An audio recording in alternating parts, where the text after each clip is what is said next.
Awadh computer centre की इस class में आप सभी का स्वागत है।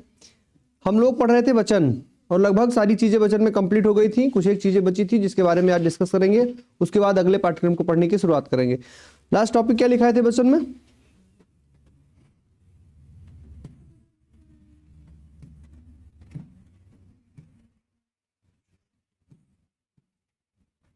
क्या लिखा गया था लास्ट?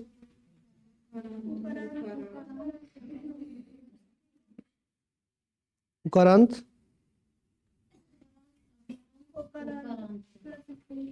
यानी ये लिखा था कि कुछ शब्द में जल, वृंद, गण, आप लोग यदि यदि चीजें जोड़ दिया जाए तो वो लोग क्या बन जाते हैं? बहुवचन बन जाता है। ठीक, ये सब लिखाया गया था ना। फिर एक टॉपिक इंपॉर्टेंट डाल के लिख लीजिए। अरे तो हमें पता है ना, लिखवाए थे आप लोगों को। लिखाया गया था कि कुछ वर्ण ऐसे होते हैं जिनमें आप, वृंद, लोग, यानी ये सारी चीजें अगर पीछे जोड़ दिया जाए तो किसमें परिवर्तित हो जाते हैं? बहुवचन में परिवर्तित हो जाते हैं। लेकिन इसके साथ साथ कुछ वर्ण ऐसे भी हैं जो कि हमेशा एक वचन में रहते हैं। कुछ तो बहुवचन में बन जाएंगे, लेकिन कुछ शब्द आते ऐसे हैं जो कि हमेशा से किसमें रहेंगे? बहुवचन में रहेंगे। और कुछ शब्द ऐसे हैं जो हमेशा से बहुवचन में रहेंगे। यानी किसी भी प्रकार के परिवर्तन से उनके वचन पर कोई प्रभाव नहीं पड़ेगा। अगर वो एक वचन है तो वो एक वचन रहेंगे, यदि वो बहुवचन है तो बहुवचन रहेंगे। तो आप लोग डाल के लिख लीजिए, कुछ शब्द ऐसे हैं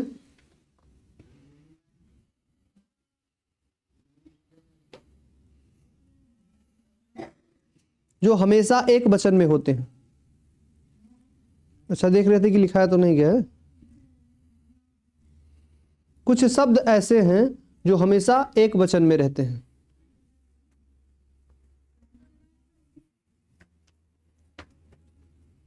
कुछ शब्द ऐसे हैं जो हमेशा एक वचन में रहते हैं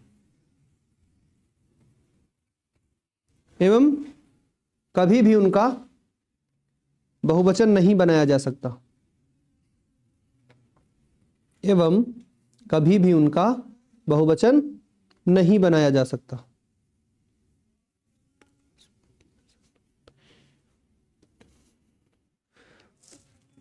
जैसे इधर देखिए, वर्ण है आकाश, फिर है पानी, फिर है वर्षा, फिर है दूध, फिर है दही, फिर है हर एक। अपने मन से बना के देखिए, इनका बनेगा बहुवचन? कभी आपने आकाश को आकाशों देखा है? आकाश से लिखा देखा है? नहीं देखा ना। पानी को कभी पानियों या पानी ऐसे कुछ देखा है? पानी के अतिरिक्त नहीं देखा।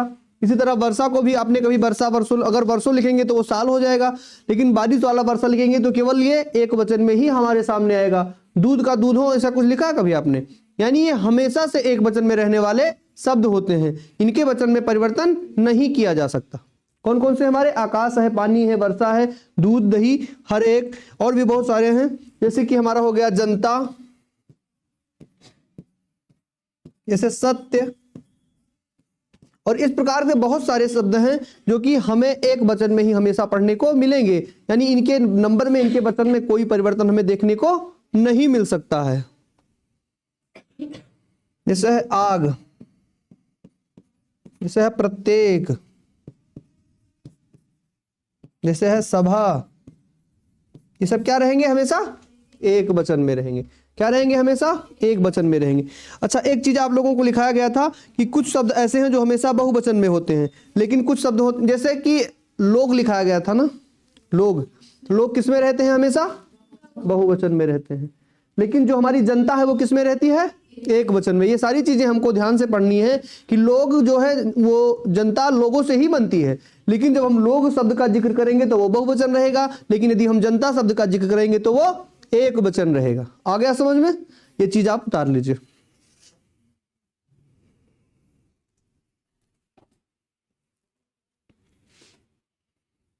हो गया? इसके बाद देखिए, व्यक्तिवाचक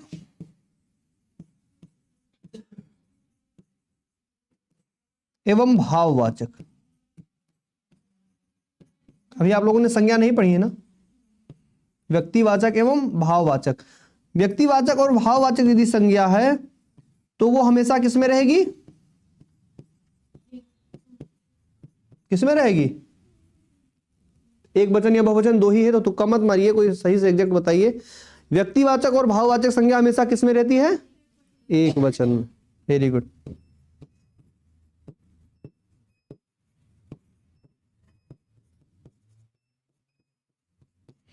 यानी हमारे जितने भी व्यक्तिवाचक संज्ञा के अंतर्गत और भाववाचक संज्ञा के अंदर जितने भी व्यक्ति आते हैं, जितने भी हमारा भाव आता है, वो हमेशा किस में रहेगा? एक वचन में। भाववाचक संज्ञा में जैसे हमारा हो गया क्रोध, ये क्या है? भाव ही तो है। क्रोध क्या है? यानी अपने अंदर का एक भाव होता है। गुस्सा, प्यार,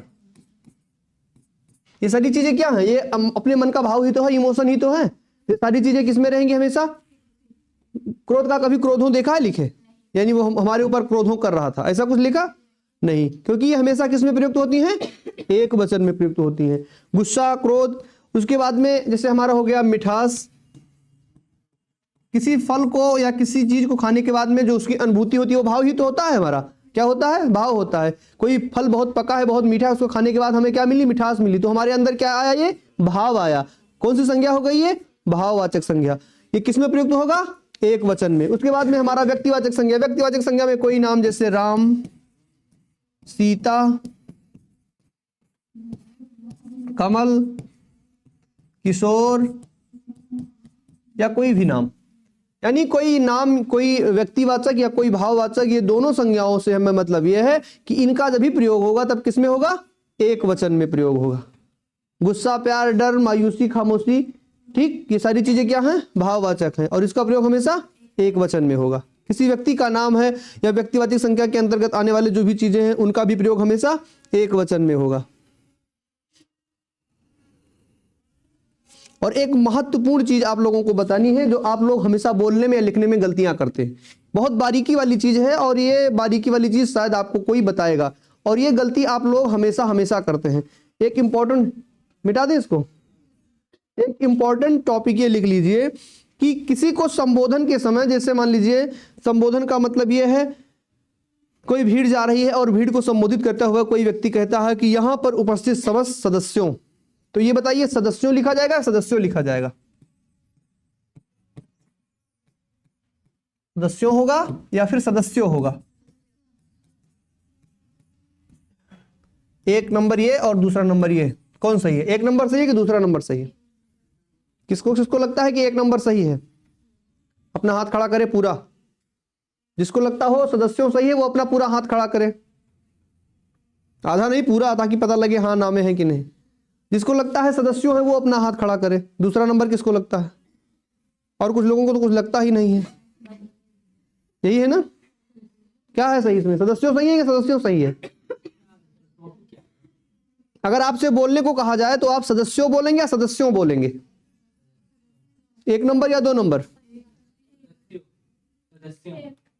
एक नंबर ना। और कौन एक नंबर के पक्ष में है?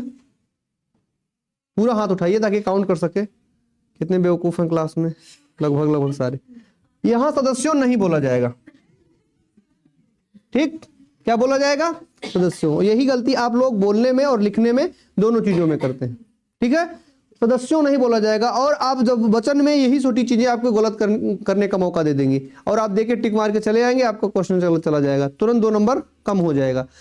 एक चीज आप इंपॉर्टेंट हेडिंग डालकर लिख, जितना इंपॉर्टेंट लिख पाए उतना इंपॉर्टेंट हेडिंग डाल के लिख लीजिए कि संबोधन के समय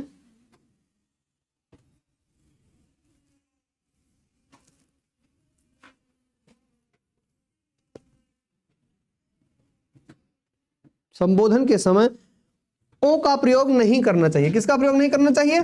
ओ का प्रयोग। ओ का प्रयोग नहीं करना चाहिए, बल्कि किसका प्रयोग करना चाहिए? ओ का प्रयोग करना चाहिए। अच्छा, हमारे प्रधानमंत्री जी कहते हैं भाइयों एवं बहनों, ठीक? भाइयों एवं बहनों, अरे ध्यान सुनिए, भाइयों एवं बहनों, तो वो इस तरह से लिखा जाना चाहिए। यानी इसके ऊपर अनुस्वार नहीं होना चाहिए। पता है अनुस्वार क्या होता है ना? जो अंक की बिंदी होती है किस श्रेणी में आता है? अनुस्वार के, तो इसके ऊपर हमारा अनुस्वार नहीं होना चाहिए, यानी इसके ऊपर जो अंकी बिंदी है ये नहीं होनी चाहिए, नहीं संबोधन में ये चीजें गलत मान ली जाएंगी। ठीक, संबोधन में चीजें क्या मान ली जाएंगी? गलत मान ली जाएंगी। आ गया समझ में? संबोधन के समय ओ बोलना चाहिए कि ओ बोलना चाहिए? ओ बोलना चाहिए। ठीक, जैसे कि लिख लीजिए प्रिय साथियों,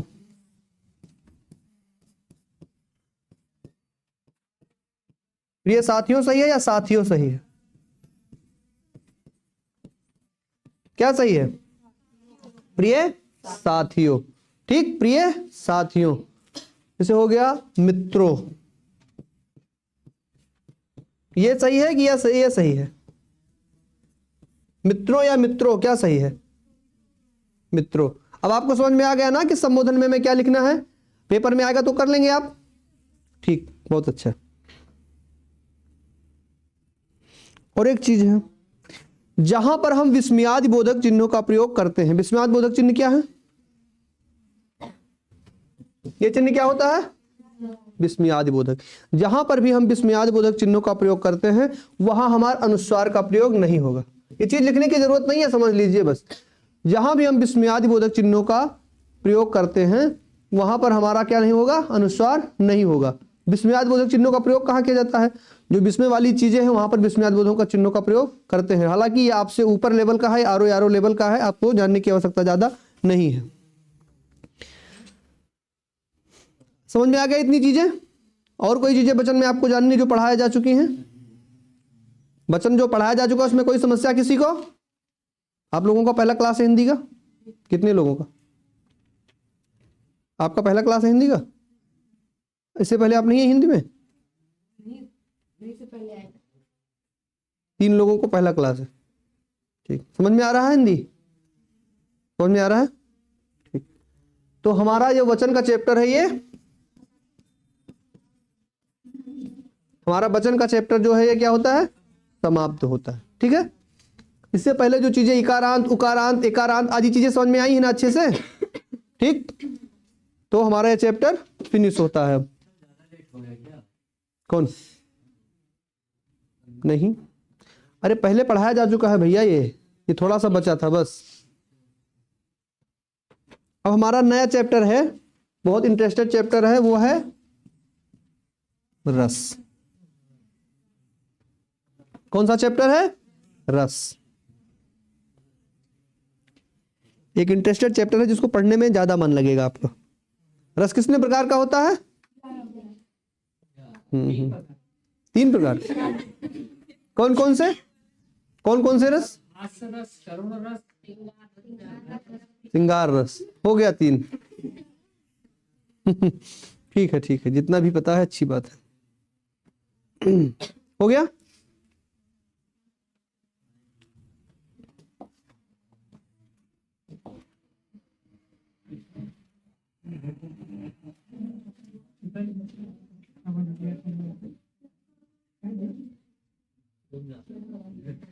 क्या पढ़ना हमको आज?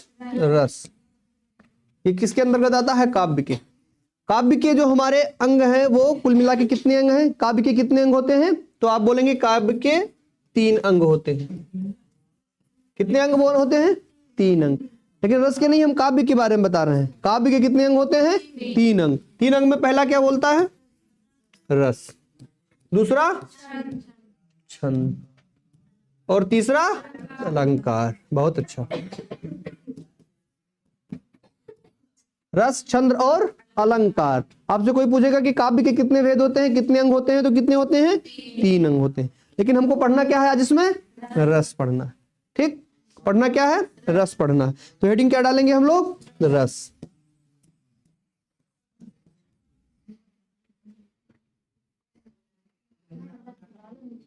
अब सबसे पहले प्रश्न ये आता है कि जो डिक्टो बिल्कुल उसी तरह से जो प्रश्न पूछा जा चुका है, रस में हमारी कौन सी धातु होती है?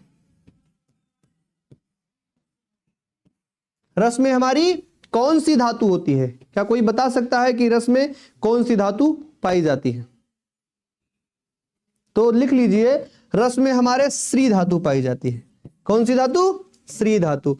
रस में श्री धातु पाई जाती है।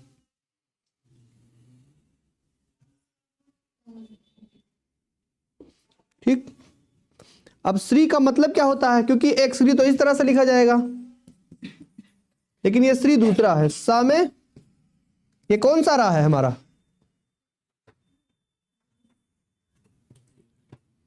कौन सा रहा है ये? Very good. किसको लगता है पदेंद्रा है? पदेंद्रा कहाँ लगता है? बीच में है, रडार। इसी तरह पढ़ेंगे तो काम हो जाएगा। कौन सी धातु हमारी पाई जाती है रस में? श्री धातु। श्री का मतलब क्या होता है? तो इस श्री का मतलब होता है बहाव। क्या मतलब होता है? बहाव। श्री का मतलब क्या होता है? बहाव। तो आप लोग डाल लीजिए हेडिंग रस और लिख लीजिए रस में श्री धातु पाई जाती है, जिसका अर्थ होता है बहाव।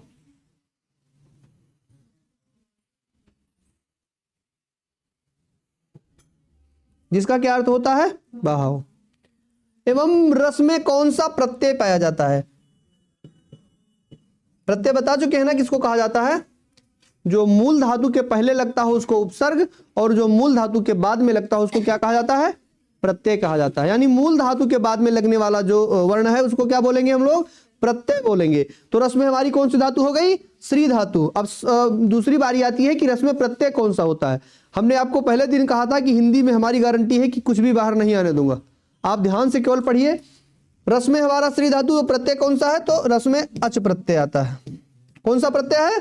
अच प्रत्यय।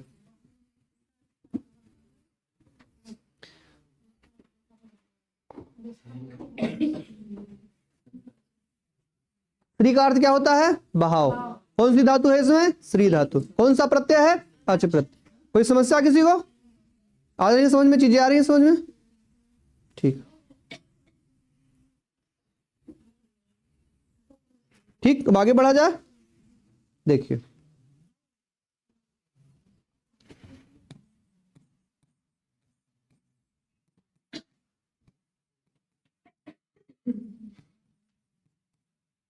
रस की परिभाषा।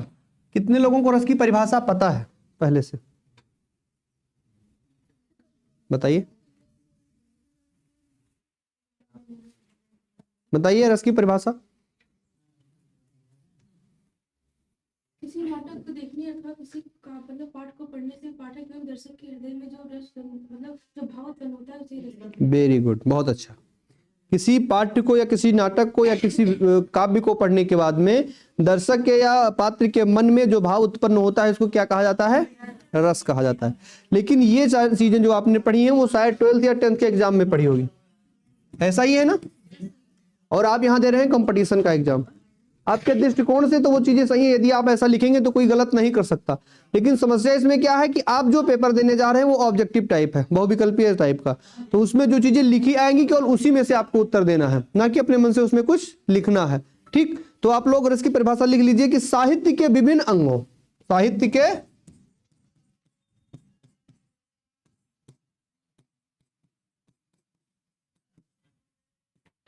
के जो हमारे विभिन्न अंग हैं, जैसे कविता, कथा, उपन्यास।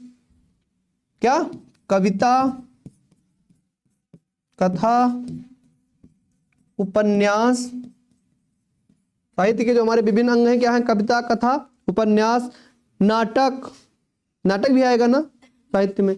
कविता है, कथा है, उपन्यास है, नाटक है आदि चीजों को सुनने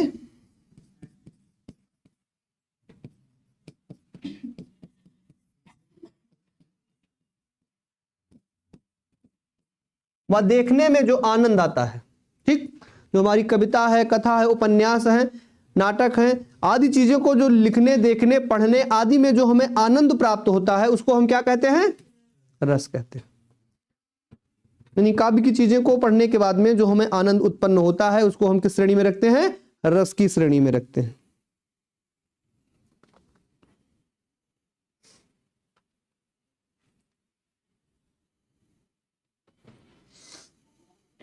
ठीक।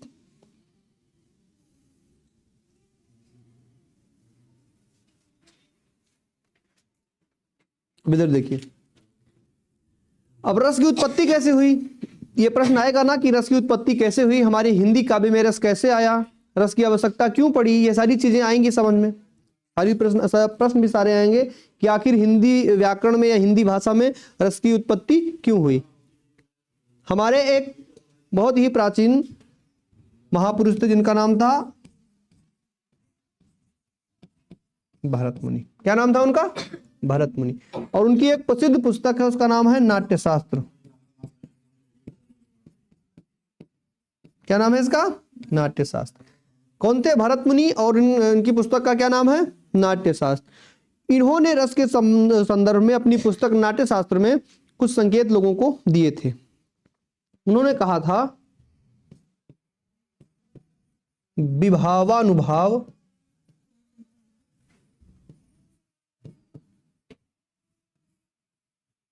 किसी को पता है क्या कहा था? शायद आप लोगों ने पहले पढ़ा हो। क्या पढ़ा है आपने पहले? हाँ बताइए। रस के 4 अंग होते हैं। नहीं, इसमें और क्या लिखा जाएगा? संचारी भाव, विभावानुभाव, संचारी और अस्थायी भाव। विभावानुभाव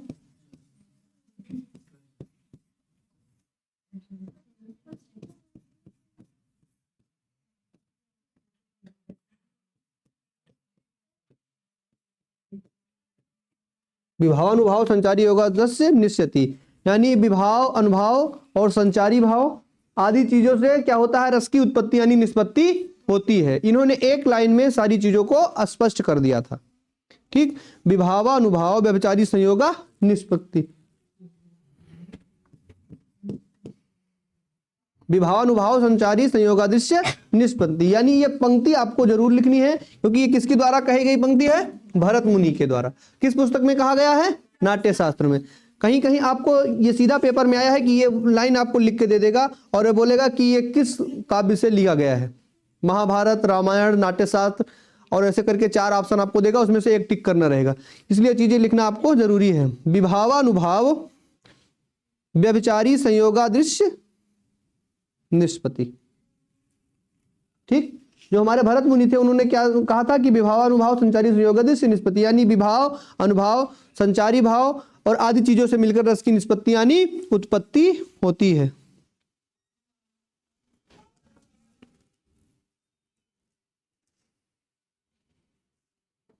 क्या कहा था उन्होंने कि विभाव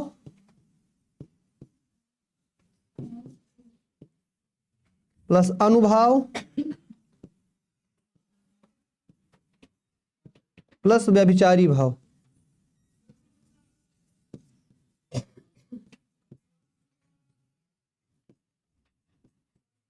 विभावानुभाव प्लस व्यभिचारी भाव। व्यभिचारी भाव को ही हम क्या कहते हैं? व्यभिचारी भाव को क्या कहते हैं हम? संचारी भाव। आप संचारी भाव कहिए या व्यभिचारी भाव कहिए, दोनों एक ही बात है। तो रस की उत्पत्ति हमारी किससे होती है? विभाव, अनुभाव प्लस संचारी भाव या व्यभिचारी भाव से।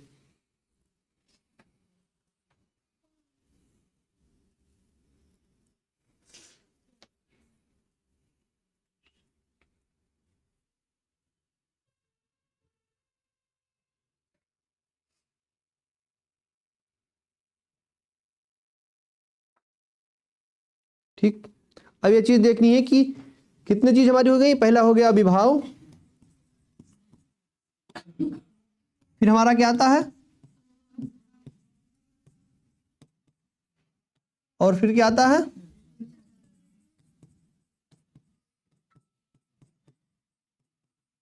व्यभिचारी भाव या संचारी भाव।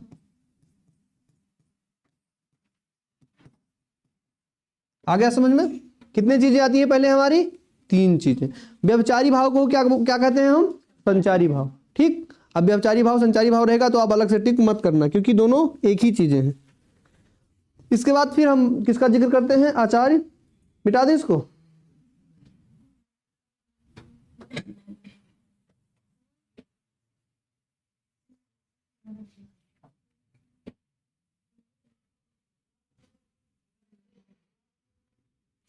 अब इनकी संख्याएं कितनी होती हैं? स्थायी भाव, इसमें स्थायी भाव आगे आएगा। कोई बता सकता है कि संचारी भाव की संख्या कितनी होती है? या अनुभाव की संख्या कितनी होती है? तो जो टोटल भाव सब निकल के आए हैं इनमें टोटल भावों की संख्या मानी जाती है 49। सभी भावों की संख्या कितनी मानी जाती है? 49। यानी जब हम पूरे भाव की बात करेंगे तो जितने भाव हैं उनकी संख्या कितनी मानी जाएगी? 49। जो हमारे ये संचारी भाव इनकी संख्या होती है 33। ठीक। जो अस्थाई भाव है इनकी संख्या कितनी होती है? अस्थाई भाव आपने पढ़ा होगा।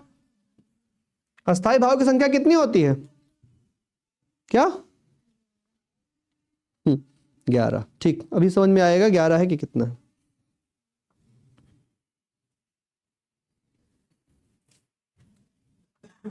अस्थाई भाव मूल रूप से हमारे 8 माने जाते हैं और अभी इनसे भी कम आएगा, क्योंकि इसमें होता क्या है कि एक दूसरे में से अन्य भाव भी निकले हैं। जैसे हमारा कौन सा रस है? श्रृंगार रस है, हास रस है, रौद्र रस है, करुण रस है, वीर रस है, भयानक रस है। तो इन्हीं रसों में से एक दूसरे रस में से कुछ, जैसे हास रस से तो अन्य रस निकले, श्रृंगार रस निकल गए, ऐसे अन्य रसों से अन्य रस निकले। तो 3-4 रसों में से ही इतने रस निकल के आए हैं, इसलिए हमारे जो मूल रस होते हैं वो 2 या 3 ही माने जाते हैं, क्योंकि उन्हीं में से अन्य रसों की उत्पत्ति भी हुई है। तो हमारे जो संचारी भाव होते हैं कितने होते हैं? 33। और प्लस अस्थाई भाव जो हमारे मुख्य रूप से आते हैं कितने आते हैं? 8। ठीक। लेकिन ये किसके अनुसार है? ये सारी चीजें जो आप लिख रहे हैं किसके अनुसार है? ये सारी चीजें भरत मुनि के अनुसार है। किसके अनुसार?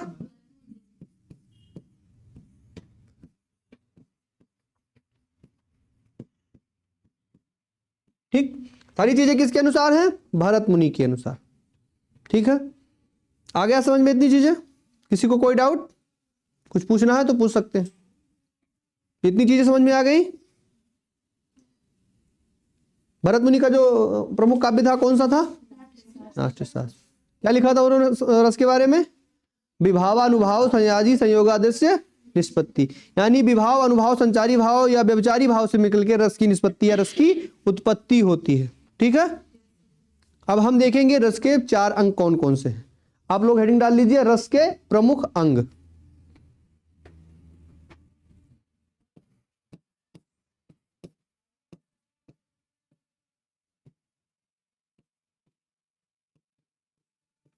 रस के प्रमुख अंग। अब रस के अंग कितने होते हैं? रस के कितने अंग होते हैं? रस के प्रमुख अंग 4 माने जाते हैं। ठीक है, अभी देखिए धीरे धीरे 4 इसलिए समझ में आ जाएंगी, परेशान मत होइए। रस के जो हमारे अंग हैं वो कितने माने जाते हैं? 4।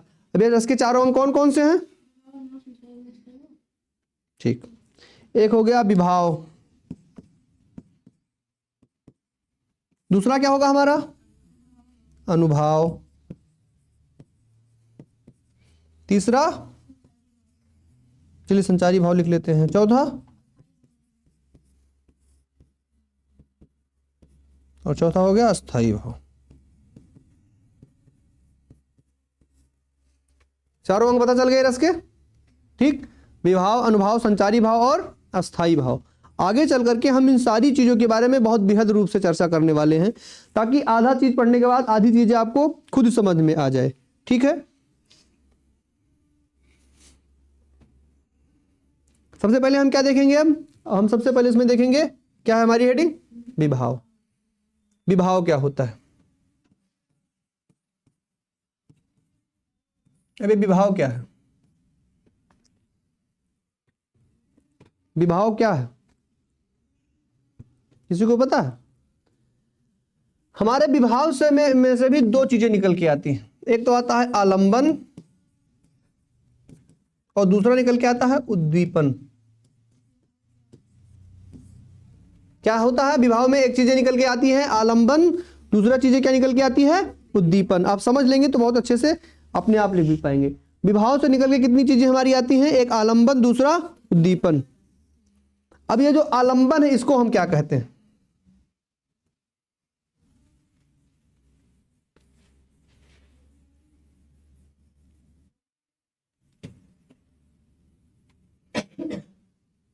ठीक, कोई बताएगा कि जो आलंबन है इसको हम क्या कहते हैं? तो जो हमारा आलंबन है हम इसको कहते हैं मौलिक निर्धारक।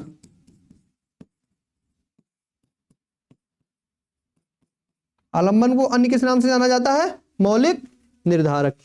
आ गया समझ में? आलंबन को किस नाम से जाना जाता है? मौलिक निर्धारक। और जो हमारा उद्दीपन है इसको हम कहते हैं उत्तेजक निर्धारक।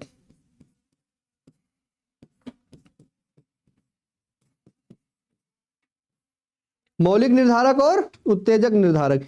यदि पेपर में आपसे आलंबन और उद्दीपन ना पूछ करके मौलिक निर्धारक और उत्तेजक निर्धारक के बारे में पूछता है तो आप लोगों को पता चल जाएगा क्या पूछ रहा है।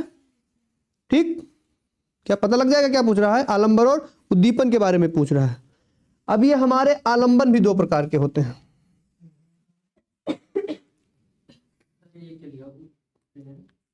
उत्तेजक, उत्तेजक, उत्तेजक निर्धारक। आलंबन का मतलब होता है मौलिक निर्धारक और उद्दीपन का मतलब क्या होता है? उत्तेजक निर्धारक। हमारा आता है आलंबन। आलंबन भी दो प्रकार के होते हैं। आलंबन कितने प्रकार का होता है? दो। पहला तो होता है आश्रय आलंबन, नोट करते चलिए सारी चीजें। और दूसरा है विषय आलंबन।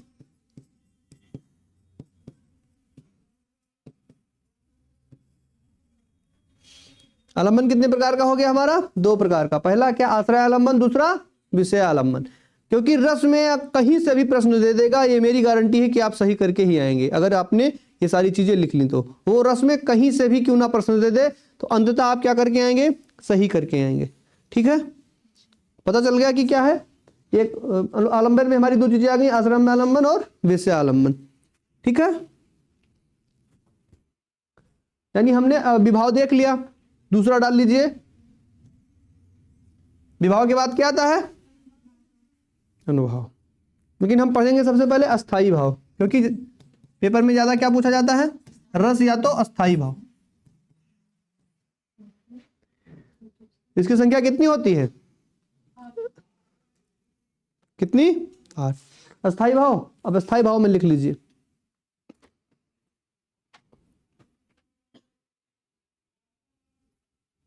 मनुष्य के हृदय में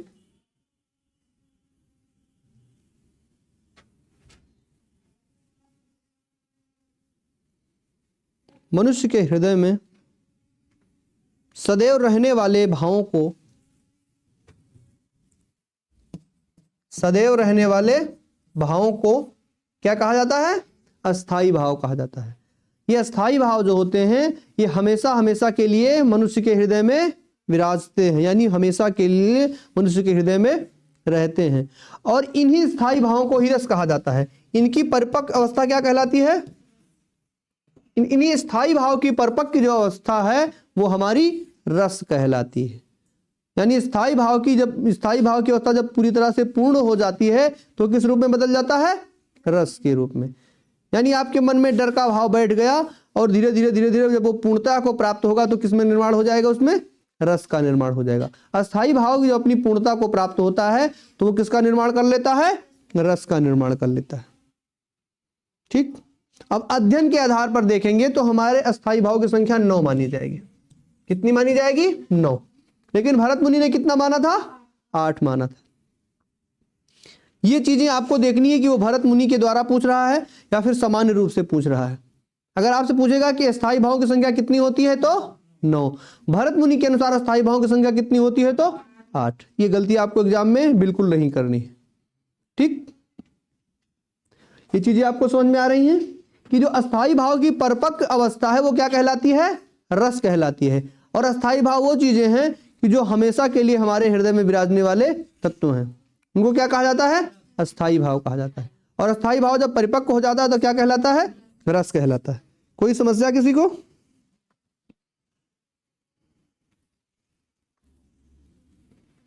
कितने रस अस्थाई भाव की संख्या हमारी कितनी मानी जाती है?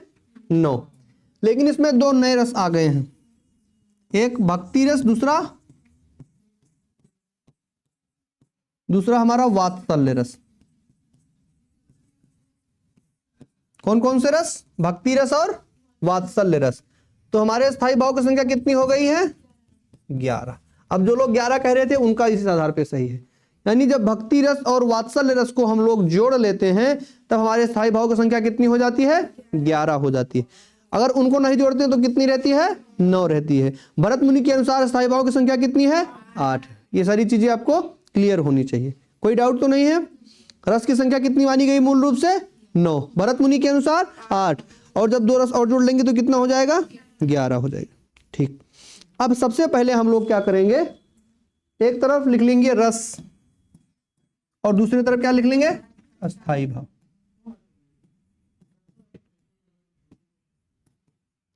आपका जो वास्तविक चैप्टर शुरू होगा वो अब शुरू होगा, अभी तक तो केवल आपको समझाने के लिए इतनी सारी चीजें बताई गई थी। ठीक है,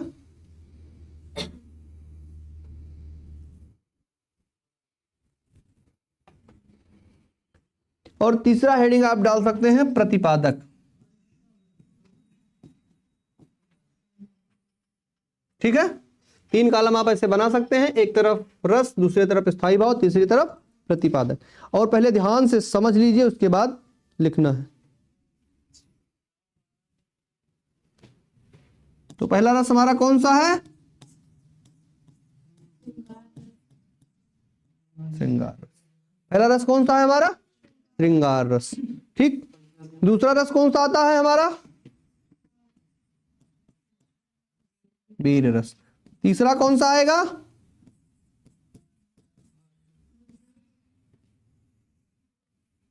तीसरा कौन सा आएगा? हास्य रस। उसके बाद कौन सा आएगा? एक एक बोलते चलिए। हमारा श्रृंगार रस हो गया, वीर रस हो गया, हास्य रस हो गया, फिर क्या आएगा? करुण रस, फिर रौद्र रस। सही है? उसके बाद रौद्र रस के बाद क्या आएगा? बहुत सही, बीभत्स रस।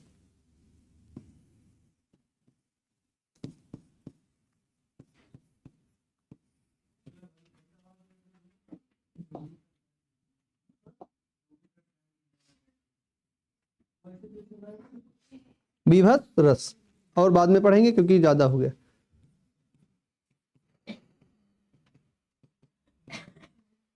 सबसे पहले हमारा क्या आ गया?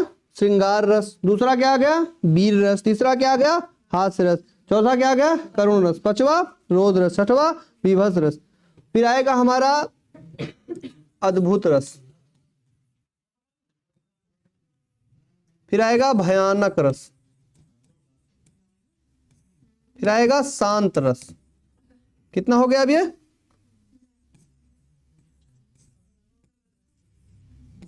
दसवां क्या आएगा? और 11वां वात्सल्य। ठीक, भक्ति और वात्सल्य। ठीक है,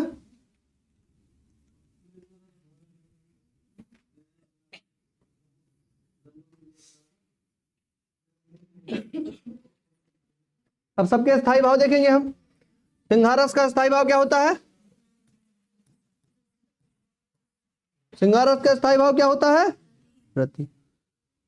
वीर रस का स्थायी भाव?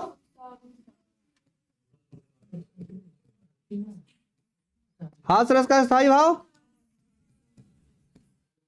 करुण रस का स्थायी भाव? रौद्र रस का स्थायी भाव? बीभत्स का स्थायी भाव? हाँ हाँ, क्या क्या क्या? जुगुप्सा। आधा मत बोलिए, बता रहे पूरा बोलिए। जुगुप्सा।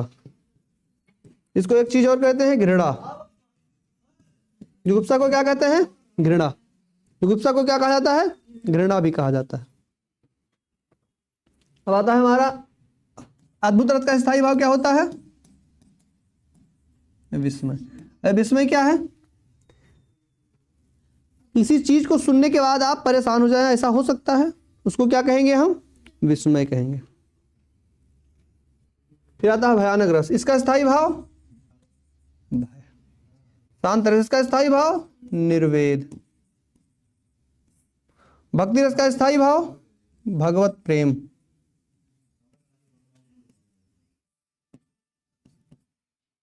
और हमारा वात्सल का स्थायी भाव? वत्सलता। ठीक है, भगवत रस का, भक्ति का स्थायी भाव भगवत प्रेम, और वात्सल्य का स्थायी भाव हमारा क्या हो जाएगा? वात्सल का स्थायी भाव वत्सलता होता है। क्या होता है? वत्सलता होता है। ठीक है,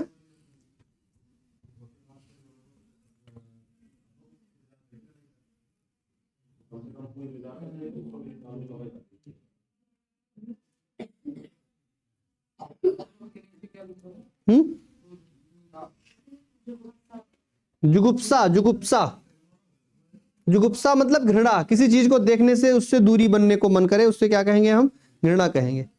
यानी कोई चीज देखने में अच्छी ना लगे वो जुगुप्सा कहलाएगी। अब हमने आपको एक अलग से हेडिंग डलवाया था। क्या हेडिंग डलवाया था? प्रतिपादक।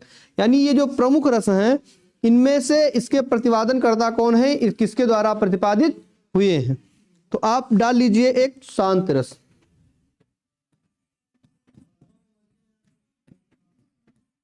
शांत रस, इसका प्रतिपादन किसने किया है? तो शांत रस का प्रतिपादन किया है उद्भट ने। शांत रस का प्रतिपादन किसने किया है? उद्भट ने। ठीक, शांत रस का किसने किया प्रतिपादन? उद्भट ने। एक रस हमारा है वात्सल्य रस।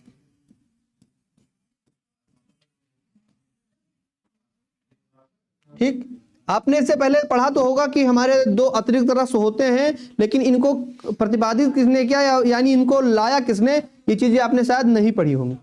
पढ़ा था किसी ने कि जो दो बढ़े रस हैं उनसे किसके द्वारा प्रतिपादित हुए हमारे छंद में, यानी कौन इसको लाने वाला है? ऐसा आपने पढ़ा था? नहीं पढ़ा था। तो जो वात्सल्य रस है इसके प्रतिपादक है हमारे आचार्य विश्वनाथ।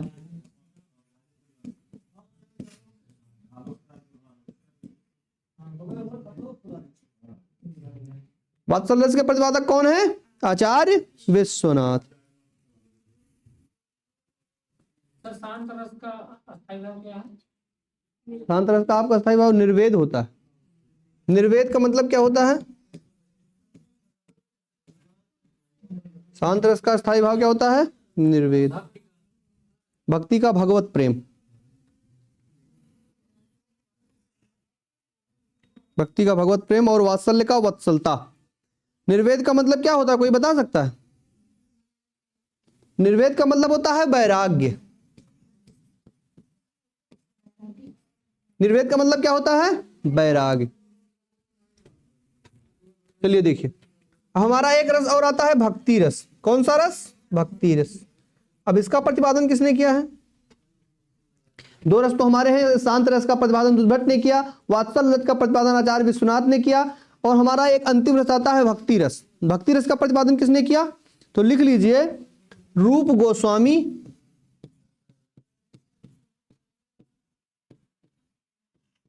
रूप गोस्वामी व पंडित जगन्नाथ।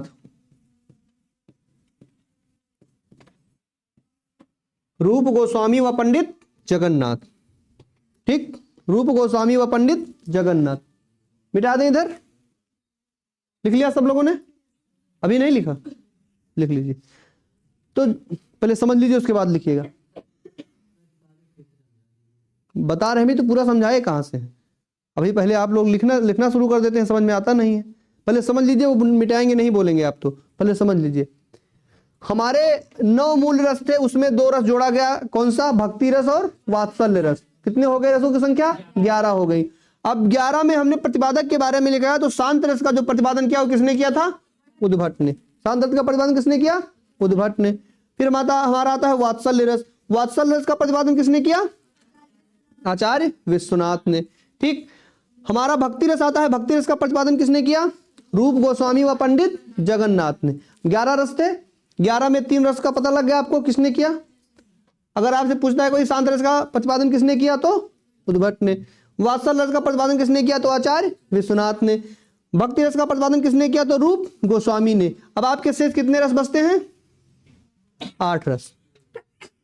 8 रस बचते हैं। 8 रस में कौन कौन से हैं? आपका श्रृंगार रस है, हास्य रस है, करुण रस है, और उसके बाद में रौद्र रस है, बीभत्स रस है, अद्भुत रस है, भयानक रस है। यानी शांत, निर्वाद और वात्सलता, इनको छोड़ दिया जाए। फिर आपका भयानक, अद्भुत, बीभत्स, रौद्र, करुण, हास्य, श्रृंगार, वीर, यानी ये सारी चीजें आपकी आएंगी। कितना रस आपका बचता है? 8। तो इन 8 रस का प्रतिपादन किसने किया? तो भरत मुनि ने। चैप्टर खत्म। जो हमारे प्रथम 8 रस हैं, 8 रस में क्या आता है? पहला रस श्रृंगार, वीर, हास्य, करुण, रौद्र, बीभत्स, अद्भुत और भयानक। हो गया 8? हो गया 8? तो इन 8 का प्रतिपादन किसने किया था? भरत मुनि ने। बचता क्या है हमारा? 3 शांत रस। शांत रस का स्थायी भाव क्या है? निर्वेद या वैराग्य। शांत रस का प्रतिपादन किसने किया था? उद्भट ने।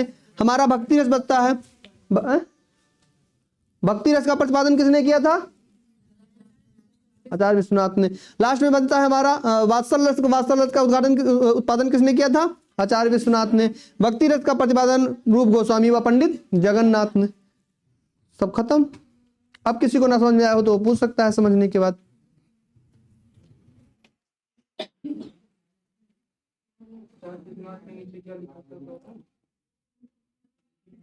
वो तो मैंने निर्वेद के बारे में बताया है कि निर्वेद का मतलब क्या होता है। ये वैराग्य होता है निर्वेद का मतलब। ये आपको नहीं निकला है। आचार्य विश्वनाथ ने तो वात्सल रस का प्रतिपादन किया था। आप प्रतिपादन में लिख लीजिए, वात्सल रस का प्रतिपादन किसने किया था? आचार्य विश्वनाथ ने। ठीक। भक्ति रस का प्रतिपादन किसने किया था? रूप गोस्वामी व पंडित जगन्नाथ ने। शांत रस का प्रतिपादन किसने किया था? तो उद्भट ने। बाकी बचे हुए 8 रसों का प्रतिपादन किसने किया? तो भरत मुनि ने। अब किसी को परेशानी है तो वो बताए। आ गया समझ में सबके? रस के बारे में पता लग गया? रस के बारे में, अस्थाई भाव के बारे में या प्रतिपादक के बारे में यदि किसी को समस्या है तो वो बता सकता है।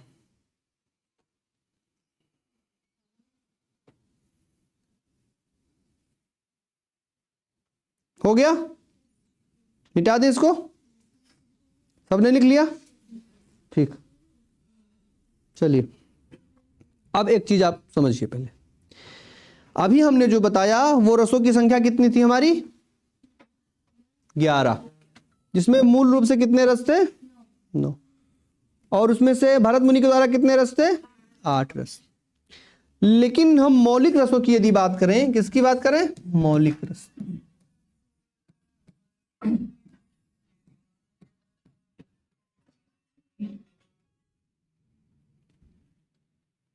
चलिए देखिए इधर जो हमारे मौलिक रस है। अब मौलिक रस क्या होता है? अभी जो हमने 11 रसों के बारे में पढ़ा उनमें से कुछ रस निकलकर मौलिक रस के रूप में आएंगे। ठीक है? तो ये हमारे मौलिक रस जो होते हैं इनकी संख्या कितनी होती है? कोई बताएगा कि मौलिक रस की संख्या कितनी होती है? तो इन मौलिक रसों की संख्या होती है 4। अब ये क्यों 4? रस तो 11 है लेकिन मौलिक रसों की संख्या 4 क्यों है? क्योंकि इन्हीं चारों में से अन्य रसों का निर्माण हुआ है। तो वो संख्या कितनी हो गई? 11 हो गई। इन्हीं रसों में से अन्य रस निकले हैं। सबसे पहले कौन रस आए थे? केवल यही 4 मौलिक रस आए थे। तो सबसे पहला रस कौन सा है मौलिक रस में? सबसे पहला रस है हमारा श्रृंगार रस। कौन सा रस? दूसरा हमारा वीर रस। तीसरा हमारा किसको लगता है? हास रस।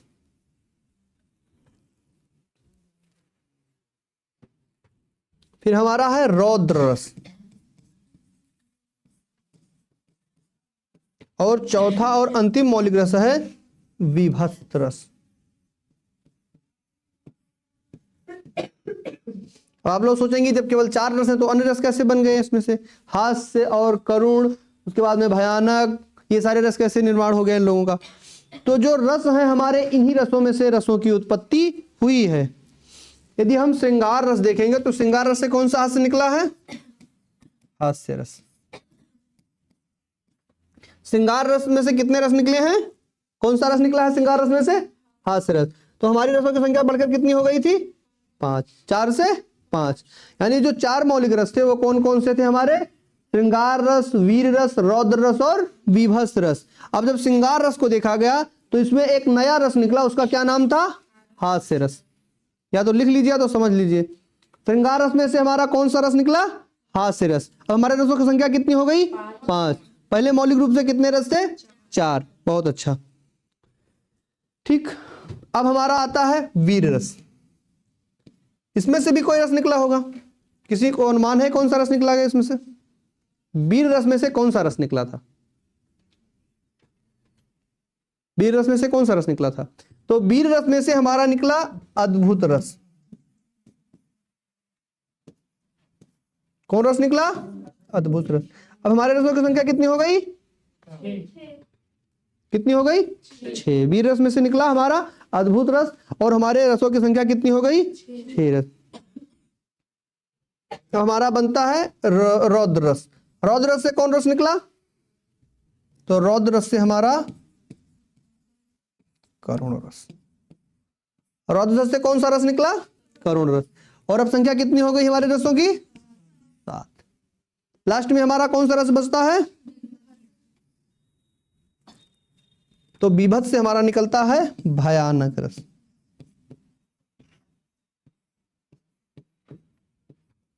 आ गया समझ में? यानी हमारा श्रृंगार रस था, तो श्रृंगार से कौन सा रस निकला? हास्य रस। वीर रस से कौन सा रस निकला? अद्भुत रस। रौद्र रस से कौन सा रस निकला? करुण रस। और बीभत्स से कौन सा रस निकला? भयानक रस। तो कुल मिलाकर रसों की संख्या कितनी हो गई? और भरत मुनि के अनुसार रसों की संख्या कितनी थी? 8। तो ये जो 8 रस हैं, इसके किसके द्वारा बताए गए हैं? भरत मुनि के द्वारा। अब तो डाउट खत्म हो गया। यानी भरत मुनि के द्वारा जो रस बताए गए उनकी संख्या कितनी है? 8। और ये 8 कौन कौन से हैं और इनका निर्माण कैसे हुआ? अब रस के बारे में आपसे कोई पूछेगा तो बता ले जाएंगे। भरत मुनि के द्वारा प्रतिपादित कौन कौन से रस हैं? सबसे पहला श्रृंगार, वीर, रौद्र और बीभत्स आया, और इन्हीं चारों में से एक एक रस का और निर्माण हुआ। तो कितने रस हो गए? 8 रस हो गए। ठीक। शांत रस आएगा तो शांत रस का प्रतिपादन किसने किया? उद्भट ने। वात्सल रस आएगा तो वात्सल रस का प्रतिपादन किसने किया? पंडित जगन्नाथ ने, पंडित विश्वनाथ ने। और अंत में हमारा भक्ति रस आएगा तो भक्ति रस का प्रतिपादन रूप गोस्वामी व पंडित जगन्नाथ। 11 रस क्लियर? अस्थाई भाव पता सबको? प्रतिपादन के बारे में किसने किया पता? अब तो कोई समस्या नहीं रस के बारे में, अस्थाई भाव के बारे में। ठीक। तो हमारा एक खत्म हो गया विभाव, दूसरा क्या खत्म हो गया? अब क्या बच रहा है? तीसरा अनुभाव और संचारी भाव। अनुभाव और संचारी भाव। तो आप लोग हेडिंग डाल लीजिए संचारी भाव। खत्म। इसको मिटा दें, इसको अभी लिख रहे हैं, लिख लीजिए।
हो गया सबका? ठीक। अब क्या पढ़ेंगे हम लोग? तीसरा संचारी भाव।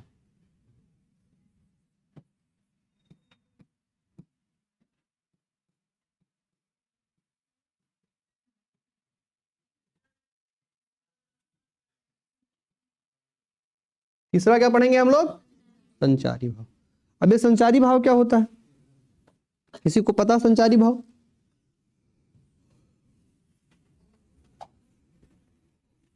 तो हमने पहले अनुभव विभाव के बारे में पढ़ा था, तो क्या हमने पढ़ा था? भूल गए तुरंत?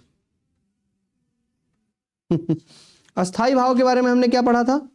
कि जो लंबे समय के लिए हमारे हृदय में विराजमान होते हैं उन्हें क्या कहा जाता है? स्थाई। और स्थाई भाव जब परिपक्व अवस्था पर पहुंच जाता है तो वो क्या कहलाता है? रस कहलाता है। लेकिन उसके विपरीत हम क्या पढ़ेंगे? संचारी भाव। यानी जो अल्पकाल के लिए हमारे मन में विचरण करते हैं उसके बाद में चले जाते हैं, उनको क्या कहा जाता है? संचारी भाव। यानी संचार करके तुरंत वापस चले जाते हैं, उनको क्या बोला जाएगा? संचारी भाव। तो आप लिख लीजिए, जो भाव मन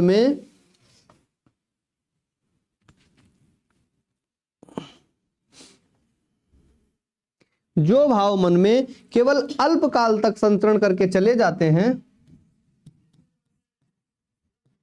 जो भाव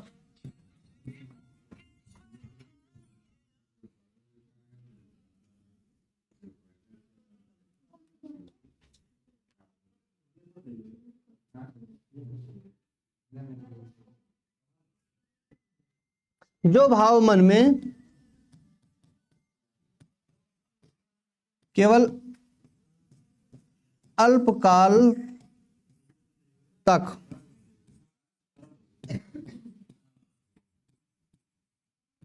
संचरण करके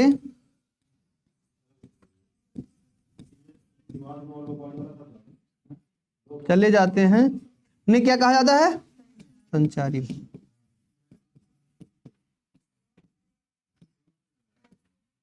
क्या कहा जाएगा उन्हें?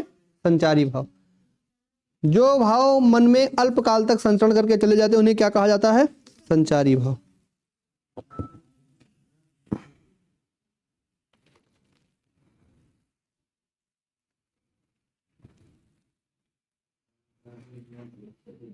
ठीक, आगे अपन संचारी भाव किसको कहा जाता है? जो केवल अल्पकाल के लिए हमारे मन में भाव को संचरण करते हैं उसके बाद चले जाते हैं, उनको क्या कहा जाएगा? संचारी। हमने अभी पढ़ा था अविभाव। विभाव कितने प्रकार का था? एक आलंबन और दूसरा उद्दीपन। आलंबन को क्या कहते हैं? मौलिक निर्धारण, और उद्दीपन को उत्तेजक निर्धारण। पढ़ा था हम लोगों ने मौलिक निर्धारण और उत्तेजक निर्धारण। जैसे मैंने आपको एक एग्जांपल दिया, मान लीजिए एक एग्जांपल है राम सुनसान अंधेरे जंगल में। ये बहुत पॉपुलर उदाहरण है, इससे पहले आप लोगों ने पढ़ा होगा। इसको पढ़ा है किसने? किसने पढ़ा है? किसी ने पढ़ा है? राम सुनसान अंधेरे जंगल में शेर को देखकर डर गया। इसी लाइन में सारी चीजें आपको समझा दी जाएंगी। क्या है कि राम सुनसान अंधेरे जंगल में शेर को देख करके डर गया। तो जो राम के अंदर डर का भाव जागा वो किसको देख के जागा? शेर को। राम के अंदर जो डर का भाव जागा वो किसको देख कर जागा? शेर को। तो इसमें राम हमारा क्या होगा? कोई बता सकता है इसमें राम क्या होगा? क्योंकि भाव किसके अंदर जागा है? राम के। ठीक, किसके अंदर जागा? यानी उद्दीप्त करने वाले और उद्दीप्त करने वाले, ये दोनों चीजें हमारी क्या कहलाती हैं? अभी हमने आपको बताया कि उत्तेजक निर्धारण और मौलिक निर्धारण ये दोनों किसके अंतर्गत आते हैं? किसके अंदर आएंगे? आलंबन के। आलंबन हमारा किस चैप्टर के अंतर्गत आएगा? सबसे पहला हमने क्या लिखाया था? विभाव। सही से बोलिए, किसमें आएगा? विभाव। तो किसके अंदर ये भाव जागा है? राम के अंदर जागा है ना। शेर को देख के कौन डरा है? राम। तो राम हमारा क्या हो जाएगा?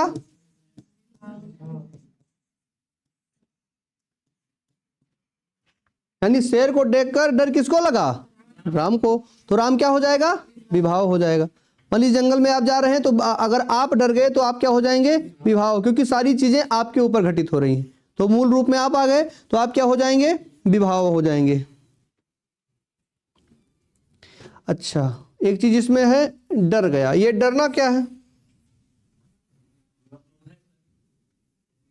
डर गया या फिर मान लीजिए भयभीत हो गया। आपको थोड़ा हिंट दे दूं मैं।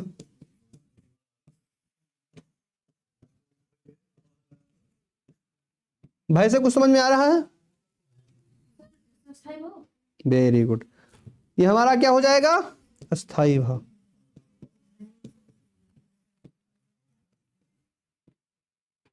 तो राम हमारा क्या हो गया? अस्थाई भाव। और हमारा डर क्या है? राम विभाव है और हमारा डर क्या है? अस्थाई भाव। दो चीजें आपको समझ में आ गई। लेकिन ये सारी चीजें किसके द्वारा घटित हुई हैं? शेर के द्वारा ना। अगर शेर ना होता तो ना राम डरता ना उसके मन में भय आता। तो इसको उद्दीप्त करने का काम किसने किया है? शेर ने। तो शेर हमारा क्या हो जाएगा? शेर हो जाएगा आलंबन। अब आपको पता चला आलंबन उद्दीपन क्या है।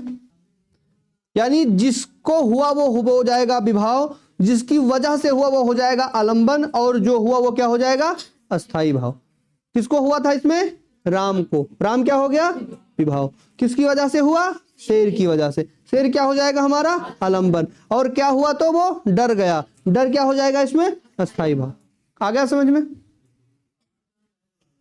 इसको बिल्कुल उदाहरण ऐसे उतार लीजिए इसको।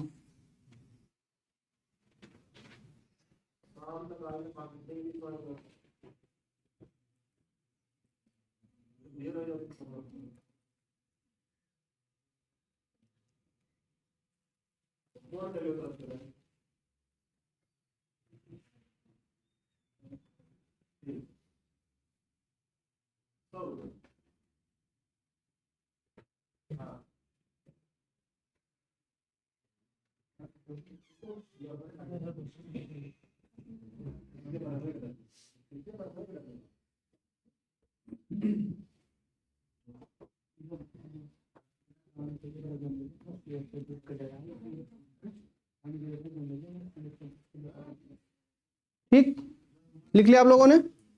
अभी नहीं लिखा? लिख लिया? हट जाए क्या?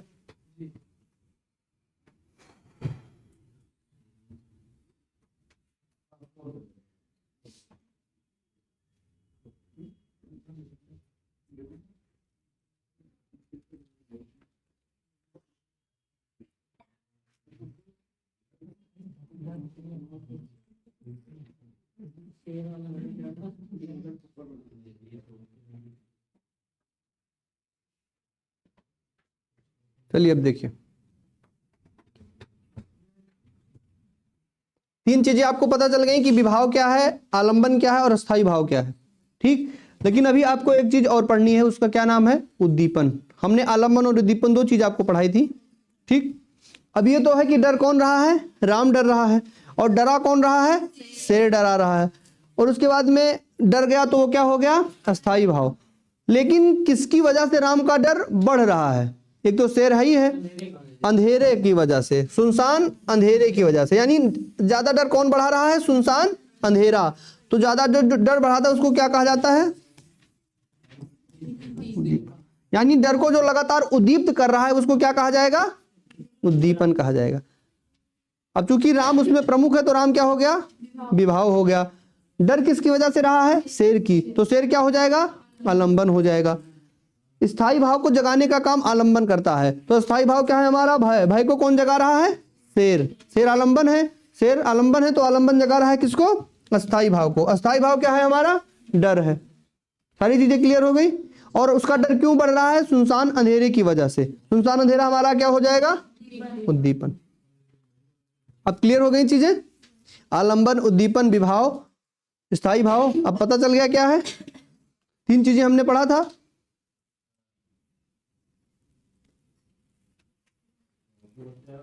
हो गया? ये कंप्लीट हो गया? मिटा दें इसको। अब जिसको ना समझ में आया हो वो पूछ सकता है।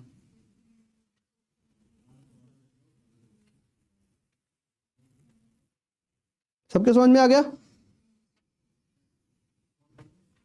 एक चीज ध्यान से देखिए, हमने आलंबन दो प्रकार का बताया था। पहला आलंबन क्या था?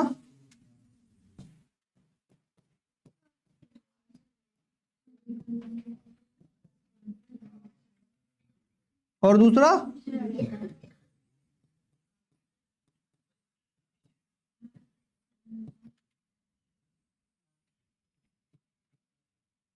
आश्रय आलंबन और विषय आलंबन।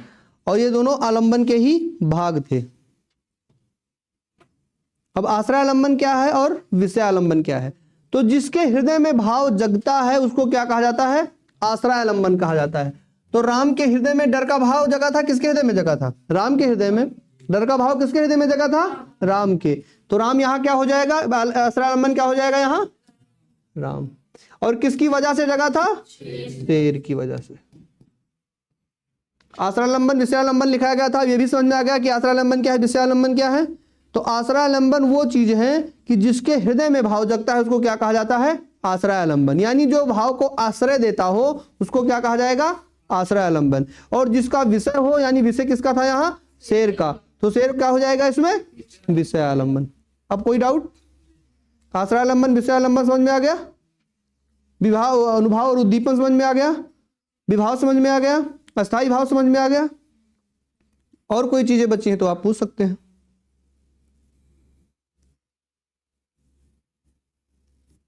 हो गया सारी चीजें। अब हमारा क्या बच रहा है दूसरा, एक अंतिम, वो है अनुभाव।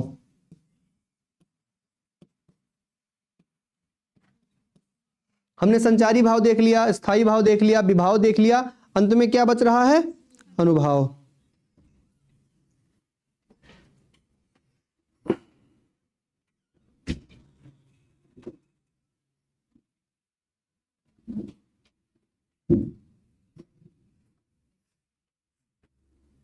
क्या पढ़ना है हमको अब, अनुभव। ध्यान से पढ़िए थोड़ा, अभी खड़े करके पूछेंगे एक आदमी से। अनुभव, तीन चीजें हमने जो पढ़ा उसको सबको समझ में आ रहा है, संचारी भाव, स्थायी भाव और विभाव, तीन चीज समझ में आ रही हैं। अब अंत में क्या बच रहा है हमारा, अनुभाव।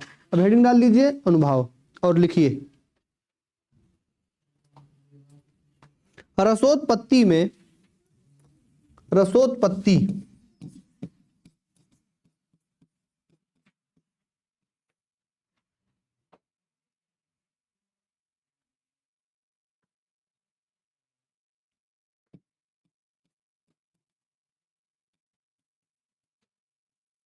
रसोत्पत्ति में, रसोत्पत्ति में आश्रय की, रसोत्पत्ति में आश्रय की चेष्टाएं, रसोत्पत्ति में आश्रय की चेष्टाएं अनुभाव कही जाती हैं। क्या कही जाती हैं, अनुभाव।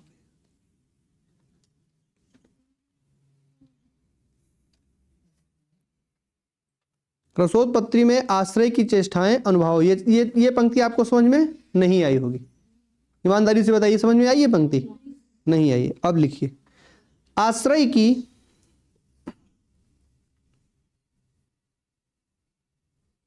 आश्रय की वाहि, आश्रय की वाहि,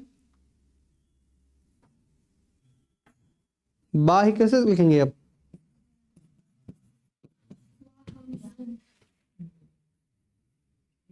आश्रय की बाह्य शारीरिक चेष्टाएं, शारीरिक चेष्टाएं, आश्रय की जो बाह्य शारीरिक चेष्टाएं हैं, यानी शरीर में किस प्रकार का परिवर्तन हो रहा है, आश्रय की बाह्य शारीरिक चेष्टाएं अनुभाव कहलाती हैं। अब आप समझ में आया क्या, अभी भी नहीं आया होगा,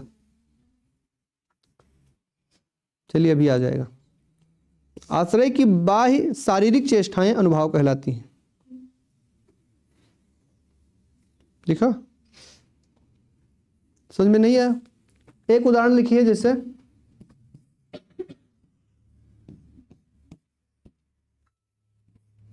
क्रोध में आंखों का लाल होना, क्रोध में आंखों का लाल होना, बहुत लोग हैं जिनको क्रोध में आंखें लाल हो जाती हैं, कहा जाता है ना क्रोध में आंखों का लाल होना। अब आप अनुमान लगा सकते हैं कि इसमें अनुभाव क्या है, लाल होना क्या है, अनुभाव है, क्योंकि शारीरिक चेष्टाएं क्या है, लाल होना। अगर आप क्रोध कर रहे हैं तो आपकी शारीरिक चेष्टाएं क्या होगी, आपकी आंख लाल हो जाएगी। ठीक, अब आ गया समझ में। अनुभाव क्या होता है, जब आपकी शारीरिक चेष्टाएं बदल जाती हैं किसी भाव से तो उसको क्या कहा जाता है, अनुभाव कहा जाता है। तो अगर कोई क्रोध कर रहा है तो उसकी आंखें लाल हुई तो किस श्रेणी में आएंगी, अनुभाव की श्रेणी में आएंगी। ठीक, शारीरिक चेष्टा का मतलब आपके शरीर में जो परिवर्तन होता है उसको शारीरिक चेष्टा कहा जाता है। अब आ गया समझ में अनुभाव क्या है। अनुभाव का मतलब इसमें क्या है, लाल होना। आपने क्रोध किया, आपकी आंखें लाल हो गई तो ये किस श्रेणी में आ गया, अनुभाव की श्रेणी में आ गया।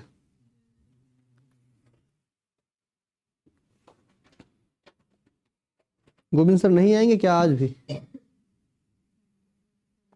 कल दोनों लोग थे तो रीजनिंग पढ़ा रहे थे, लेकिन तो आज साथ रीजनिंग वाले भी नहीं आएंगे। चलिए लिखिए, क्रोध में आंखों का लाल होना क्या हमारा कहलाता है, अनुभाव कहलाता है। ठीक है, अब ये अनुभाव कितने प्रकार का होता है, अनुभाव कितने प्रकार का होता है, तो हमारा अनुभव होता है 4 प्रकार का। लिख लीजिए, अनुभाव 4 प्रकार के होते हैं।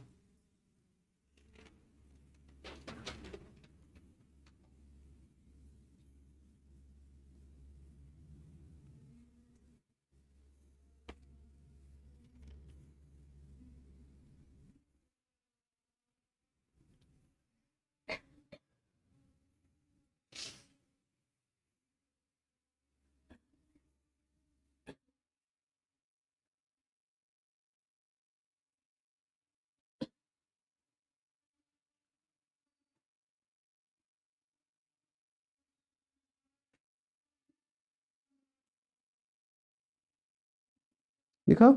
कितने प्रकार का होता है? 4 प्रकार का। अब लिख लीजिए कौन कौन सा है। पहला है कायिक अनुभव।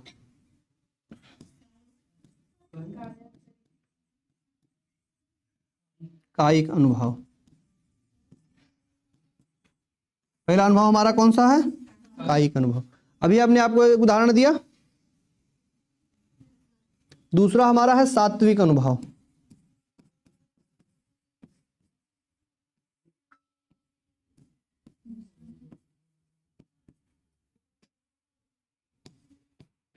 कौन सा अनुभव? सात्विक अनुभव।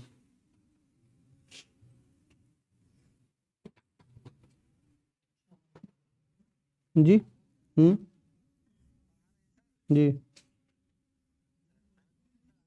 नहीं, थोड़ा जल्दी आइए, बिल्कुल दोनों लोग नहीं हैं।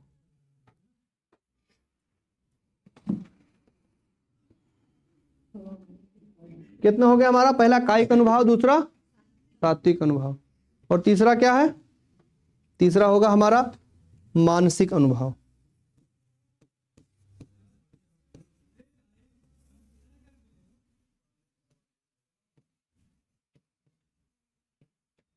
ठीक, और चौथा हो जाएगा आपका आहार्य अनुभव।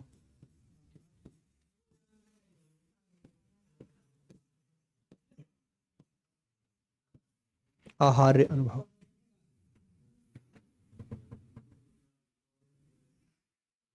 हमको किस किस अनुभव का अध्ययन करना है?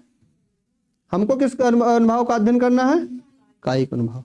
यानी किसी कारण से या किसी रस के उत्पत्ति से, किसी रस के भाव की वजह से हमारे शरीर में जो परिवर्तन होता है उसको हम कौन सा अनुभव कहते हैं? कायिक अनुभव। यानी क्रोध में आए तो हमारी आंखें क्या हो गई? लाल हो गई। तो एक हिसाब से क्या है हमारा? परिवर्तन। शरीर में परिवर्तन हुआ कि नहीं हुआ?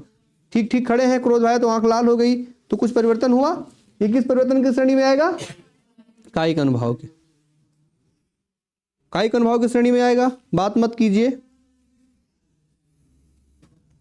अब एक चीज और बताइए आप लोग, संचारी भाव हो गया, विभाव हो गया, अनुभव हो गया, और अस्थाई भाव हो गया। अल्प समय के लिए जो भाव मन में आते हैं उनको क्या कहा जाता है? संचारी भाव कहा जाता है। और अस्थाई भाव किसको कहा जाता है?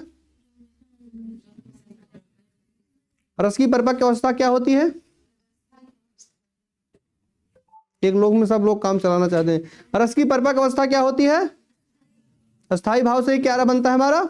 रस बनता है। संचारी भाव की जो हमारी संख्या होती है वो अनुसार के हिसाब से देखा जाए तो वो 33 मानी जाती है, जो हम लोग पढ़ते हैं हिंदी भाषा में।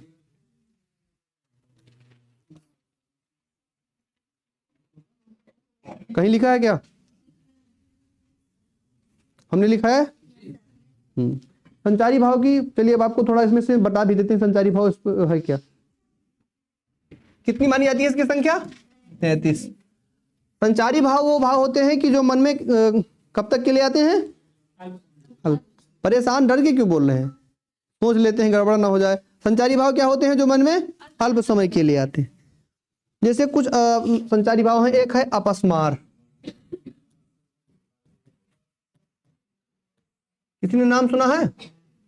किसी ने नाम सुना है? एक है असूया।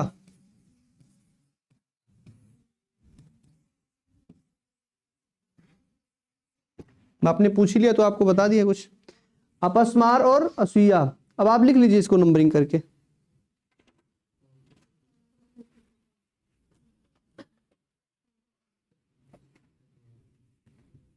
एक है अमरस,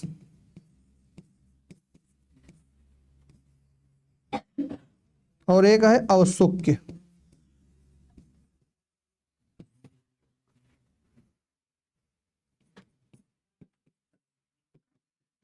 मतलब इसका समझा रहे हैं अभी क्या होता है, पहले लिख लीजिए।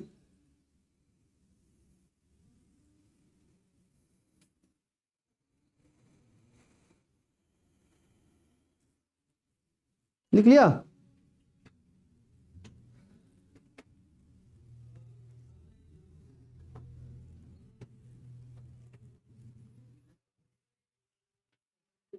देखिए अब लिखिए मत, समझिए पहले। अपस्मार का मतलब क्या होता है? तो अपस्मार का मतलब होता है मिर्गी आना। हंसिए मत, ही समझा रहे हैं। किसी को हमेशा मिर्गी आती है? थोड़े समय के लिए तो आएगी। एक प्रकार की बीमारी होती है, किसी को हो सकता है, हाँ? नहीं, जिसको भी आएगी उसको थोड़े समय के लिए तो आएगी, हमेशा थोड़ी आएगी। असूया, असूया का मतलब होता है पाप। कोई ऐसा पापी है जो 24 घंटा पाप करता हो? इधर देखिए, इधर उधर मत बोलिए। असूया का मतलब क्या होता है? पाप। कोई ऐसा है जो 24 घंटा पाप करता हो? नहीं। ऐसा तो कोई नहीं होगा। जितने बड़े पापी हैं, बकरा काटने वाले नहीं, आदमी काटने वाले 24 घंटा तो नहीं काटते होंगे आदमी। अमर्ष का मतलब क्या होता है? ये संस्कृत शब्द है। अमर्ष का मतलब होता है चिड़चिड़ाहट।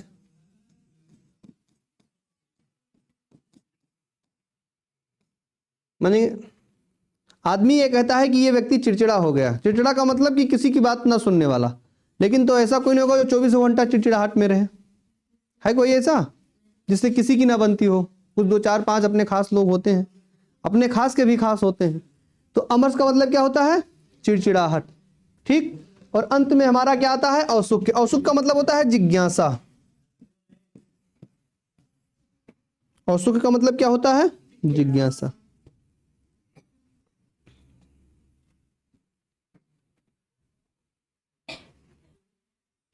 तैतीस तो हमारे मूल रूप से स्थायी भाव है, लेकिन इसमें 2 अस्थायी भाव अलग से जोड़े गए थे। आप आपको बता रहे हैं कैसे। 35 जो मूल रूप से स्थायी भाव की मूल संख्या है वो कितनी है? 33। मूल संख्या की बात करेंगे तो 33। इसमें 2 विद्वानों ने मिलकर के 2 प्रकार से स्थायी भाव जो जोड़े हैं। इसमें जो 34वां नंबर का था संचारी भाव, इसको कहा जाता है हल। क्या कहा जाता है इसको? हल। और ये किसने दिया था? तो ये दिया था आचार्य देव ने। किसने दिया था? आचार्य देव ने। आचार्य देव ने। उसमें 33 ही आपको, हम केवल जानकारी के लिए आपको बता रहे हैं कि 2 अन्य जोड़े गए थे। वो जब आप ऊपर लेवल पे जाएंगे, अगर एमए में पढ़ेंगे या फिर एबव लेवल जैसे पीसीएस का एग्जाम देंगे, आरओ का पेपर देंगे, फिर आपको डिटेल्स में पूछेगा, संख्या पूछी जाएगी संचारी भाव की, तो आपको कितना मारना है? केवल 33। आपको कोई जरूरत नहीं है, हम आपको बता दे रहे हैं, अगर कोई पूछे तो जानकारी के लिए। क्लास चल रही तो आप कहाँ थे? वीडियो भी आपको अपलोड कर दिया जाएगा, आराम से देखिएगा। संचारी भाव को ही व्यभिचारी भाव कहा जाता है। ठीक। व्यभिचारी भाव और संचारी भाव एक ही लिखाए थे। जो हमारा व्यभिचारी भाव है, संचारी लिखाए थे। दोहा भी भरत मुनि ने क्या दोहा दिया था? तो उसी संचारी भाव को ही व्यभिचारी भाव कहा जाता है। संचारी भाव की संख्या 33 होती है। 33 में प्रमुख जो संचारी भाव है मैंने आपको लिखा दिया। अंत में 2 संचारी भाव और जोड़े गए थे, 34वां नंबर, 35वां नंबर। 34वां नंबर का संचारी भाव था हल। हल को किसने प्रतिपादित किया था? आचार्य देव ने। उसके बाद में हमारा अंतिम और 35वां जो स्थायी भाव था वो है चकपकाहट। चकपकाहट बहुत लोग करते रहते हैं, लगातार बोलते रहते हैं नॉन स्टॉप। जब तक मना ना करो तब तक चुप नहीं होंगे अपने आप से। कुछ लोग ऐसे हैं बिना मना किए चुप नहीं होंगे। चकपकाहट। और इसका प्रतिपादन किसने किया था? चकपकाहट इसका प्रतिपादन किया था आचार्य बोलिए मत, रामचंद्र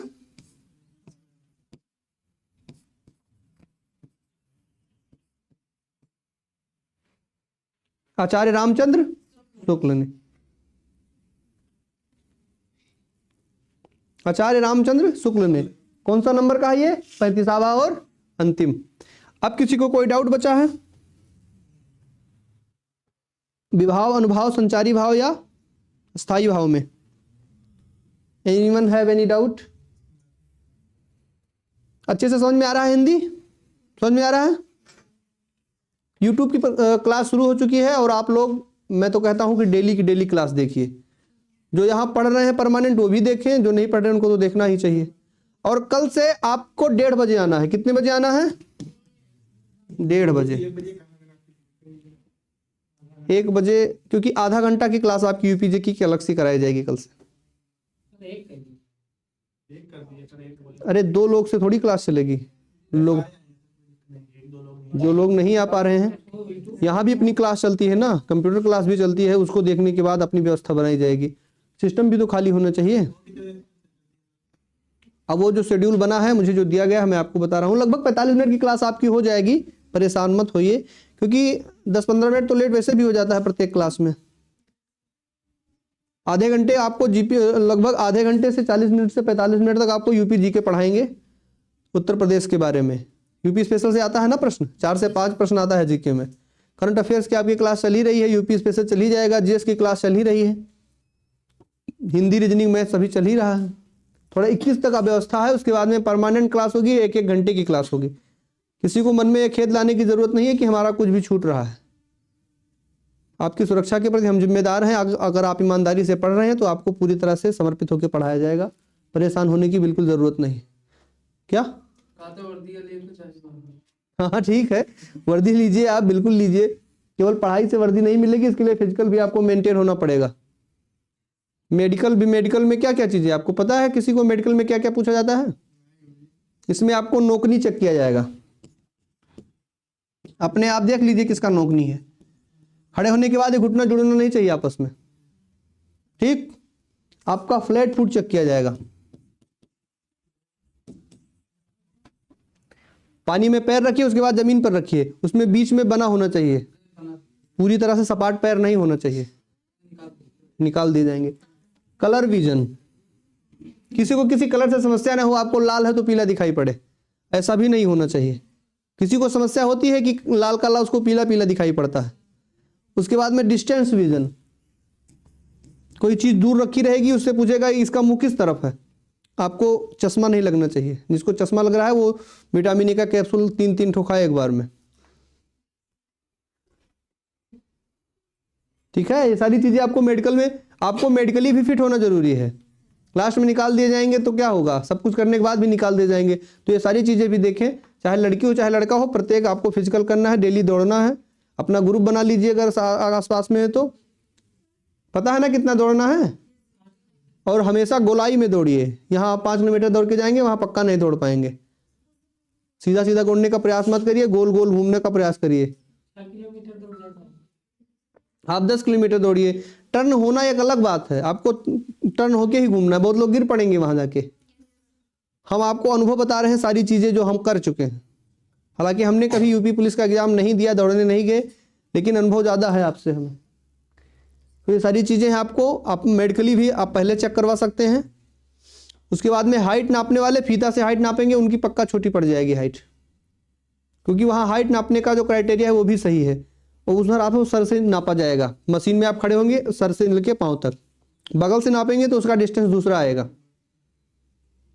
दौड़ने के लिए आपको वहाँ कोई देखेगा नहीं, एक चिप डाई होती है वो आपको पहना दी जाएगी। आप दौड़िए, बैठे रहिए, आपका टाइम पूरा होते ही रिजल्ट निकल के आ जाएगा, कितने लोगों ने कितने मिनट में कितना दौड़ा।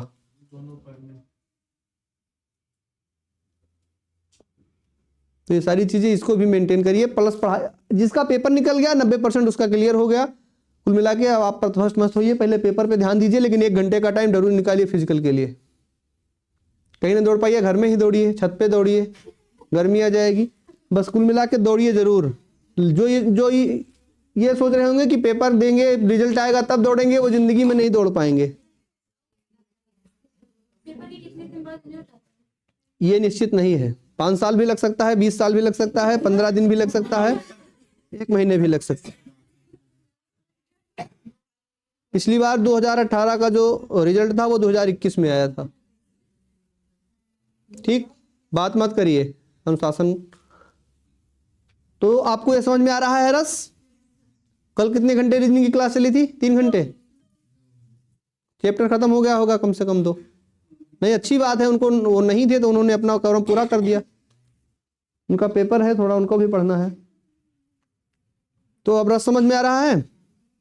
अब आप लोग डाल लीजिए श्रृंगार रस।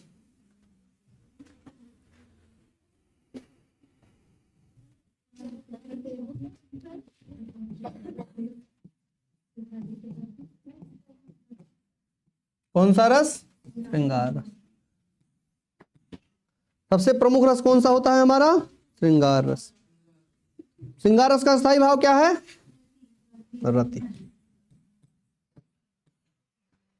श्रृंगार रस का स्थायी भाव रति। प्रत्येक रस के अपने देवता होते हैं, पता है आपको? आज तक आपके पेपर में नहीं पूछा गया, इसलिए मैंने आपको नहीं बताया।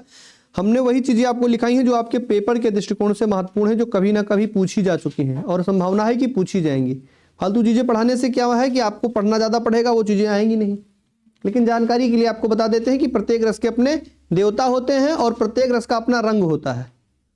ठीक है, प्रत्येक रस के अपने देवता होते हैं, प्रत्येक रस का अपना रंग होता है। तो इसके देवता कौन होते हैं श्रृंगार रस के? बिल्कुल, इनके रति के देवता होते हैं कामदेव। कामदेव रति के पति हैं, या फिर विष्णु।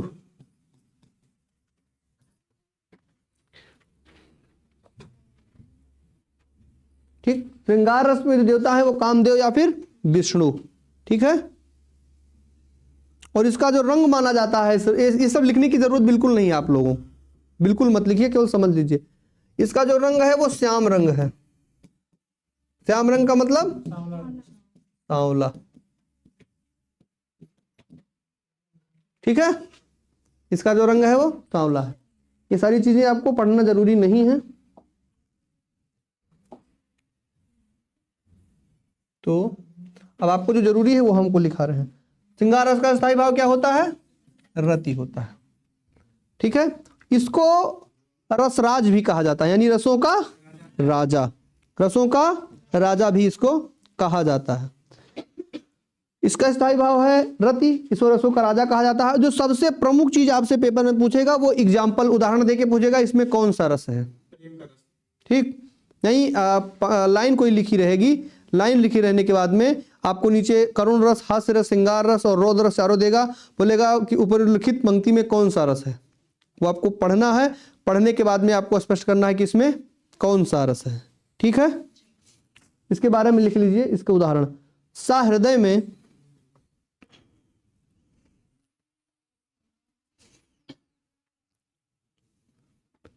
सहृदय में स्थित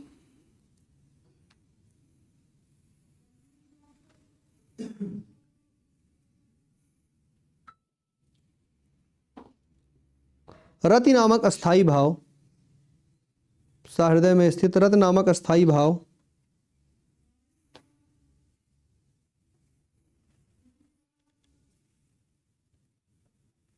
सहृदय में स्थित रति नामक अस्थाई भाव का जब विभाव अनुभाव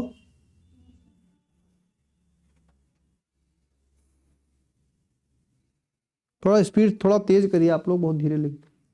सहृदय में स्थित रत नामक स्थायी भाव का जब विभाव अनुभाव तथा संचारी भाव से संयोग होता है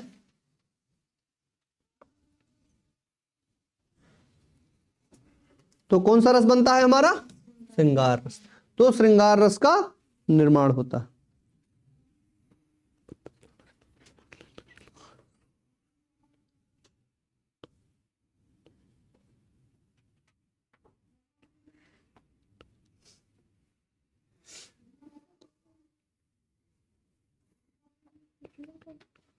ठीक, समझ में आ गया? उदाहरण क्या है कि जब रत नामक स्थायी भाव का विभाव अनुभाव संचारी भाव के साथ संयोग होता है तो कौन सा रस निकल के आता है? श्रृंगार रस। श्रृंगार रस का स्थायी भाव क्या है? रति है। इसको रसों का राजा यानी रसराज भी कहा जाता है।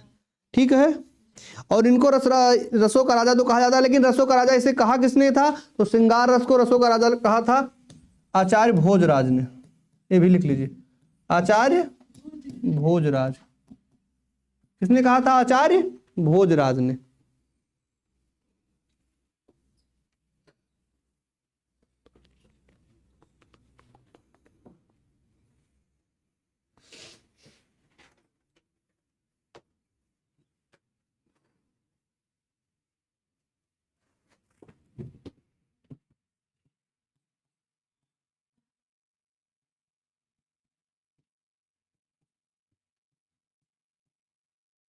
बरतस लालच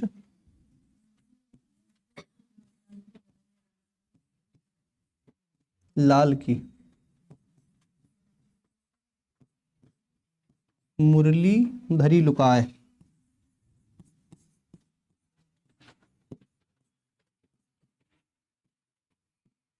बरतस लालच लाल की मुरलीधरी लुकाय, सौह करे भौहनी हंसे।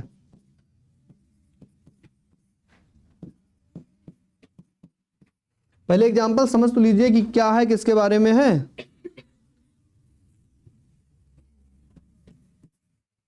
दैम का नहीं जा रहा,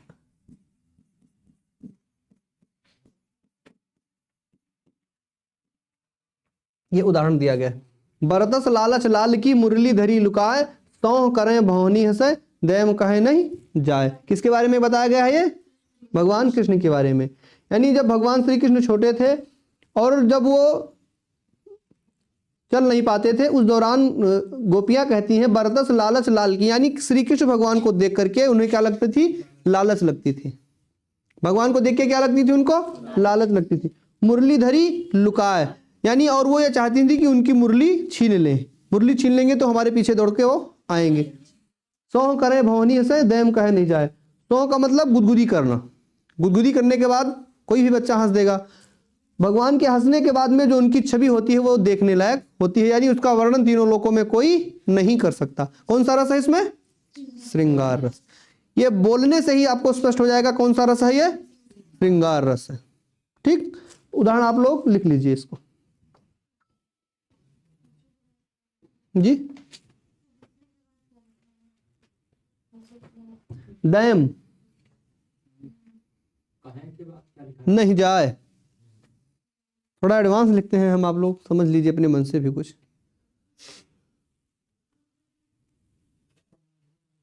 दैम कहा नहीं जाए।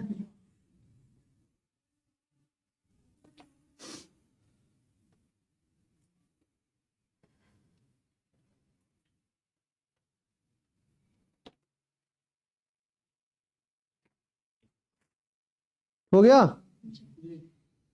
अब देखिए, जो हमारा श्रृंगार रस होता है इसमें ऋतु या फिर प्रकृति, ऋतु या प्रकृति का वर्णन किया जाता है।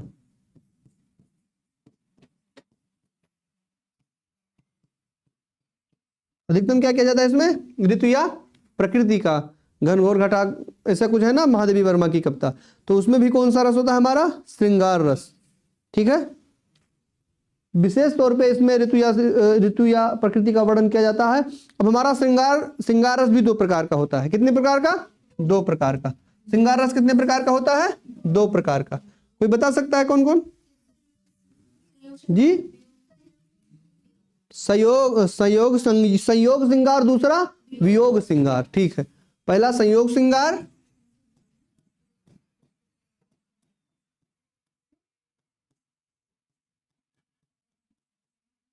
दूसरा क्या है हमारा? वियोग श्रृंगार।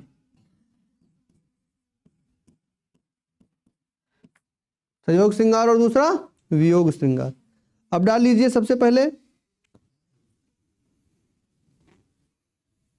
संयोग श्रृंगार।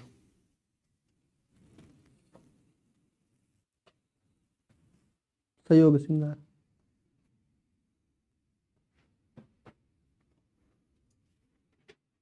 हो गया। संयोग श्रृंगार इसमें लिखिए, इसमें नायक एवं नायिका के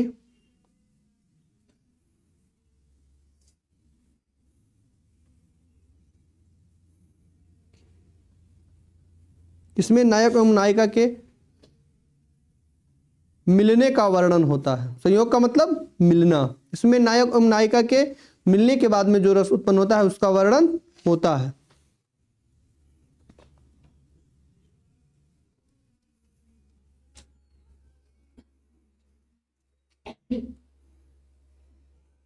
जैसे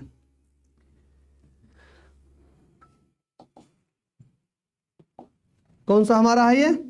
संयोग श्रृंगार।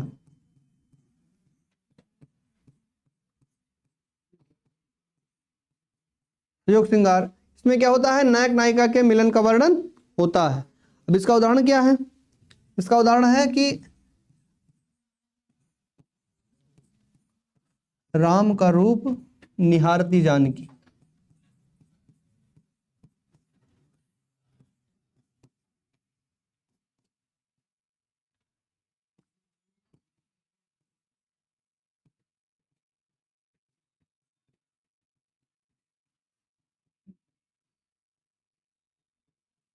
राम का रूप निहारती जानकी कंकन के मन की परछाई, यानी राम जी से मिलने के बाद में उनकी सुंदरता को सीता जी देखती रह गई।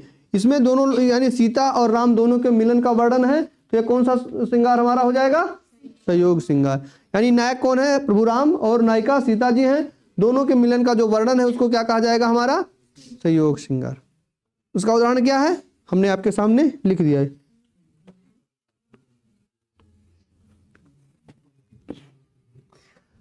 पूरा लिख लीजिए। याति समय सुध भूल गई,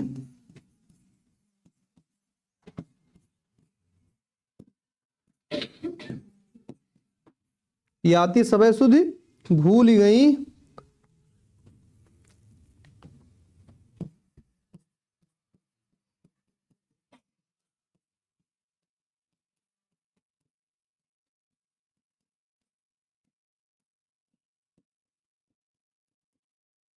याति सबे सुधि भूल गई, करटोक रहे पल टारत नहीं।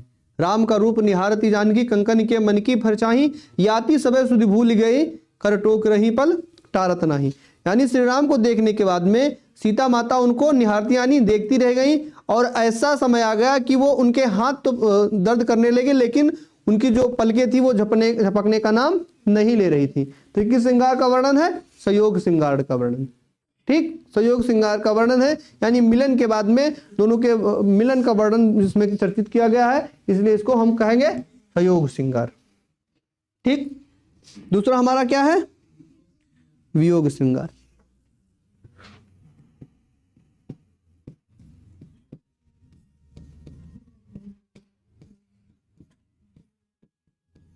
वियोग श्रृंगार, इसमें क्या होगा?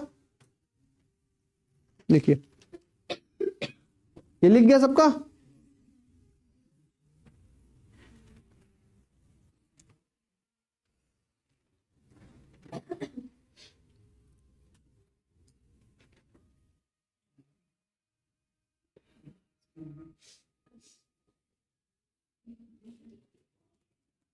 वियोग श्रृंगार, वियोग श्रृंगार पूरा हो गया। अब वियोग श्रृंगार में क्या रहेगा? वियोग श्रृंगार के अंतर्गत में नायक और नायिका के वियोग यानी अलग होने का वर्णन किया जाता है। कोई नायक नायिका है, दोनों के प्रति अपार प्रेम है, और जब वो अलग हो जाते हैं तो उनको क्या कहा जाएगा? किस श्रेणी में आएगा? ये वियोग श्रृंगार में। यानी उस विरह वेदना को हम किस श्रृंगार के अंतर्गत रखेंगे? वियोग श्रृंगार के अंतर्गत। ठीक, लिख लीजिए। वियोग श्रृंगार के अंतर्गत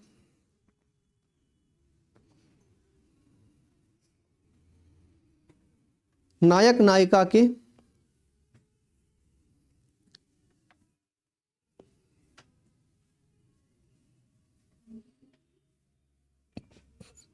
वियोग श्रृंगार के अंतर्गत नायक नायिका के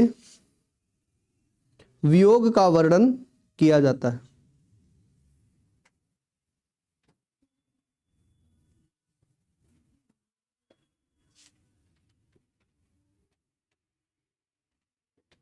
नायक नायिका के किसका वर्णन किया जाता है? वियोग का वर्णन किया जाता है। ठीक, अब इसका उदाहरण क्या है? किसी को पता है इसका उदाहरण? ये तो आप मन से भी बताइए बताइए। Very good. हे खगमृग, यही लिख लेते हैं। हे खगमृग हे मधुकर श्रेणी।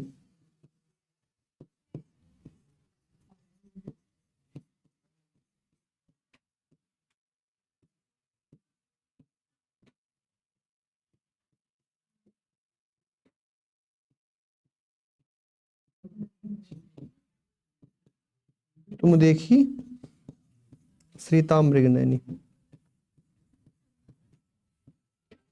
हे खगमृग हे मधुकर सैनी, तुम देखी श्रीतामृग नैनी।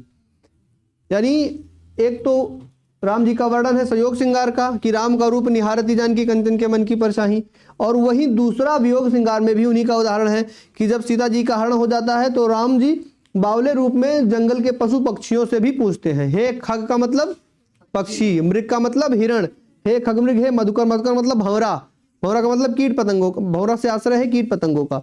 हे खगमृग हे मधुकर श्रेणी, श्रेणी का मतलब विभिन्न प्रजाति के जितने भी चराचर यहाँ उपस्थित हैं।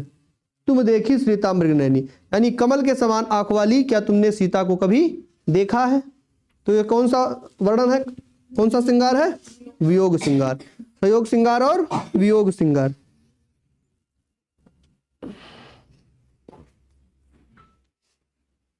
समझ में आ गया आपको।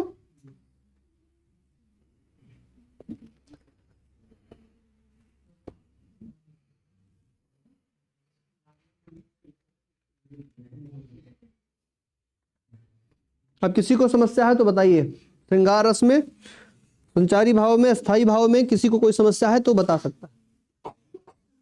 समझ में आ गया श्रृंगार रस। तो हम पूछ रहे हैं आपसे अब, और ज्यादा लिए थोड़ा बताने का प्रयास करिए। हालांकि ये वीडियो नहीं डाला जाएगा, इसको काट देंगे, परेशान मत होइए।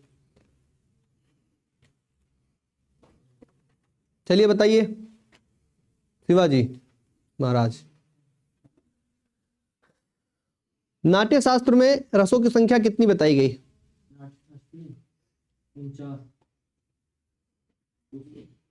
रसों की संख्या 49। नाट्य शास्त्र में वर्ण की संख्या है। यह आपका प्रेजेंट ऑफ माइंड बताता है कि आप कितना पढ़ने के प्रति गंभीर हैं। हमको लग रहा था पूछना चाहिए, इसलिए हमने पूछा। नाट्य शास्त्र के अनुसार रसों की संख्या कितनी है, 8। बैठिए। नाट्य शास्त्र का प्रतिपादन किसने किया था, खड़े हो जाइए। भरत मुनि ने। वेरी गुड, बैठ जाइए।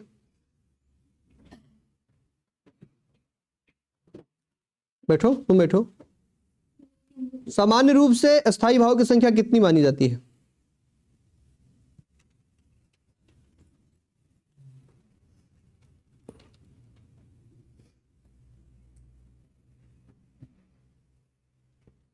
सामान्य रूप से स्थायी भाव की संख्या कितनी मानी जाती है।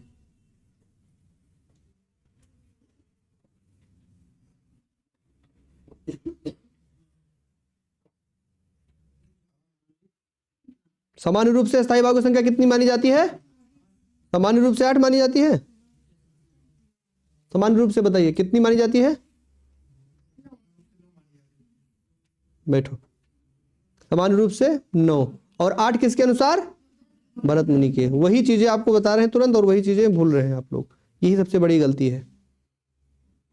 आप लोग इलाहाबाद और फैजाबाद अमेरिका में तो बैठे नहीं कि 500 लड़के हैं तो आप पूछ नहीं सकते। जिसको डाउट है हम 70 बार पूछते हैं कि नहीं। किसी को डाउट है तो पूछ सकता है। ना आप पूछते हैं, ना आपको डाउट है, ना आप बता पाते हैं। तीनों चीज है। और ना पेपर देंगे तो उसमें अंक प्राप्त कर पाएंगे। हम चाहते हैं कि हिंदी में आपको पूरा नंबर मिले, इसके लिए हम 100% मेहनत कर रहे हैं, जी जान लगा के। चलिए खड़ी हुई आप। कौन से रस को रसराज कहा जाता है। श्रृंगार रस को। ठीक, बैठो। अवधेश, संचारी भाव की संख्या कितनी है। 33। और कितने जोड़े गए हैं उसमें, 2। ठीक, बैठो। खड़े हो भाई। हल नामक संचारी भाव के प्रतिपादक कौन थे।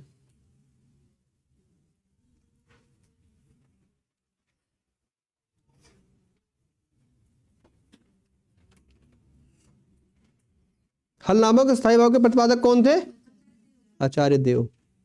बैठिए।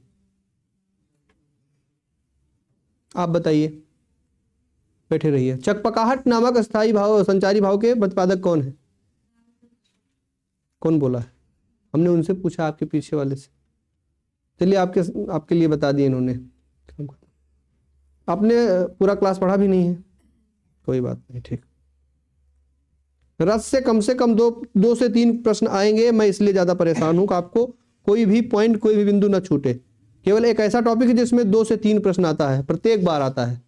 या तो उदाहरण पूछेगा, या तो स्थायी भाव, या तो पंक्ति देकर पूछेगा, या तो आपको उदाहरण लिखने के लिए बोलेगा, उदाहरण के लिए टिक करने के लिए। तो आपको बिल्कुल गंभीर होना चाहिए। 2, 4, 5 चैप्टर है जिसके प्रति आपको बहुत ही गंभीर होना पड़ेगा। वर्णमाला हो गया, रस हो गया, उसके बाद में संधि हो गई, अलंकार हो गया, छंद हो गया, ये सब बहुत ज्यादा ही इंपॉर्टेंट चैप्टर है। चलिए आप बताइए, भावों की संख्या कितनी मानी गई है।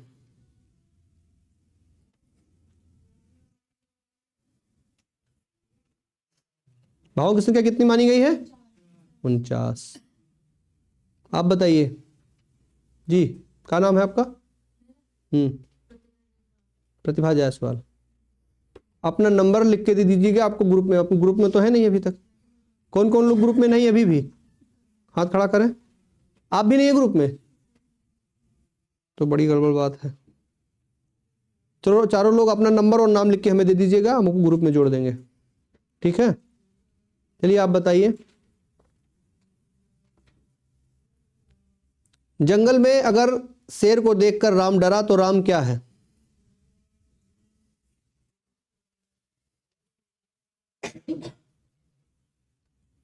पढ़ाए हैं तो तत्काल पढ़ाए हैं, तत्काल भूल गए आप लोग। राम क्या है? विभाव। आप बताइए जी, ऊपर नहीं देखेंगे क्या? क्या नाम है आपका? राम को डर लगा तो डर क्या है? शेर को देखकर सुनसान अंधेरे जंगल में राम ने शेर को देखा और राम को डर लगा तो डर क्या है? और आप ही लोग कहते हैं कोई डाउट नहीं है। डर क्या है? स्थायी भाव है। ठीक, चलिए आप बताइए। अंधेरा जंगल था इसलिए डर लगा, तो अंधेरा जंगल क्या है? अंधेरा जंगल था, वो डर को ज्यादा बढ़ा रहा था, तो इसमें अंधेरा जंगल क्या होगा?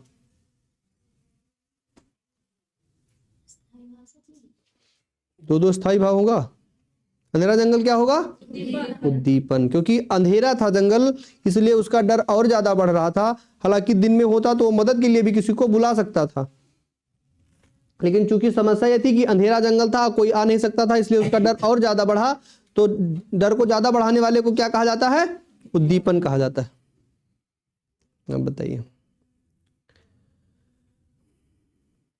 रौद्र रस का स्थायी भाव क्या है?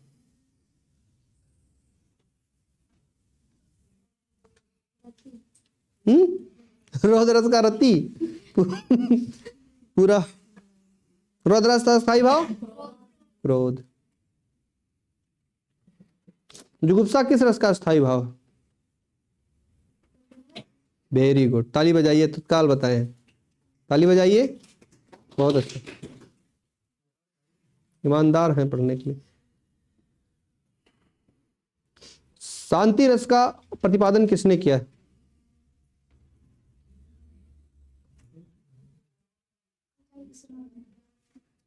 शांति रस का प्रतिपादन किसने किया? बुद्धभट्ट ने। अब बताइए, शांति रस का स्थायी भाव?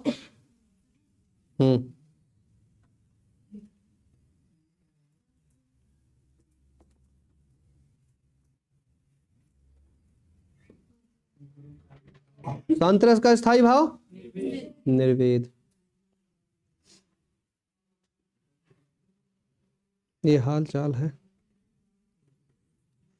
रूप गोस्वामी व पंडित जगन्नाथ ने किस रथ का प्रतिपादन किया था? कौन बता दिया? है? चलिए बताइए, वात्सल रथ का प्रतिपादन किसने किया था? नहीं वो आपके पीछे। क्या नाम है आपका? रोली सिंह। बताइए, वात्सल रस का प्रतिपादन किसने किया था? आचार्य विश्वनाथ। भक्ति रस का स्थायी भाव क्या है? बैठे रहिए, बैठे। भक्ति रस का स्थायी भाव? वीर रस। भक्ति रस का स्थायी भाव? भगवत प्रेम।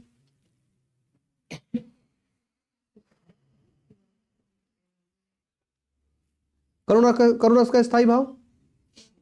वेरी गुड, ताली बजाओ भाई, तत्काल बताया। चलिए बताइए, वैराग्य किस रस का स्थायी भाव है?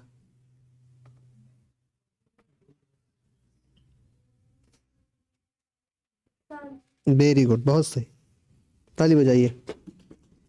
बताइए आप।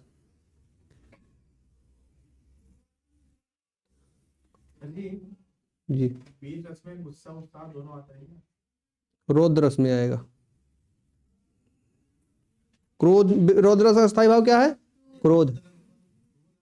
वीर में गुस्सा उत्साह वीर रस में उत्साह आता है। जैसे वीर रस का उदाहरण दिया जाता है, जब अभिमन्यु युद्ध के लिए जा रहा था, गुस्सा नहीं आता है। वीर रस में आएगा, रोमांच आएगा शरीर में। वो व्यक्ति गुस्से में नहीं बोलेगा, अगर उसका गुस्सा रहेगा तो उत्साह वाला गुस्सा रहेगा, यानी किसी के प्रति उसका बदला लेने का गुस्सा उसके अंदर नहीं रहेगा कि मैं जाऊं उसको मार के चला आऊं। उसका शरीर रोमांचित होगा, वो अपने कार्य के प्रति ज्यादा संवेदनशील रहेगा, उत्साहित रहेगा। जैसे इसका उदाहरण दिया जाता है, जब अभिमन्यु युद्ध के लिए जा रहा था, अभिमन्यु की अवस्था कितने साल की थी? मात्र 16 साल की।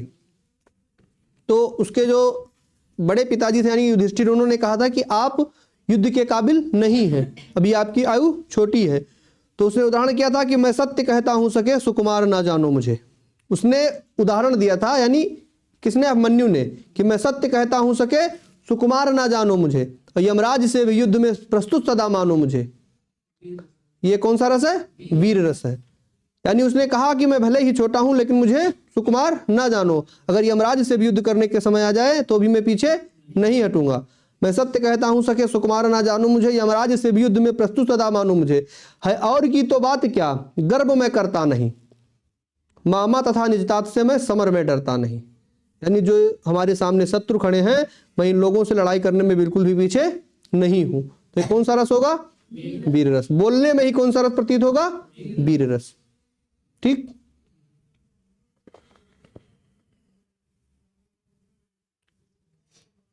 अब आपने बताया, आप बताइए। भरत मुनि के अनुसार रसों की संख्या कितनी है? बहुत सही, ताली बजाओ। आपका नाम पूजा?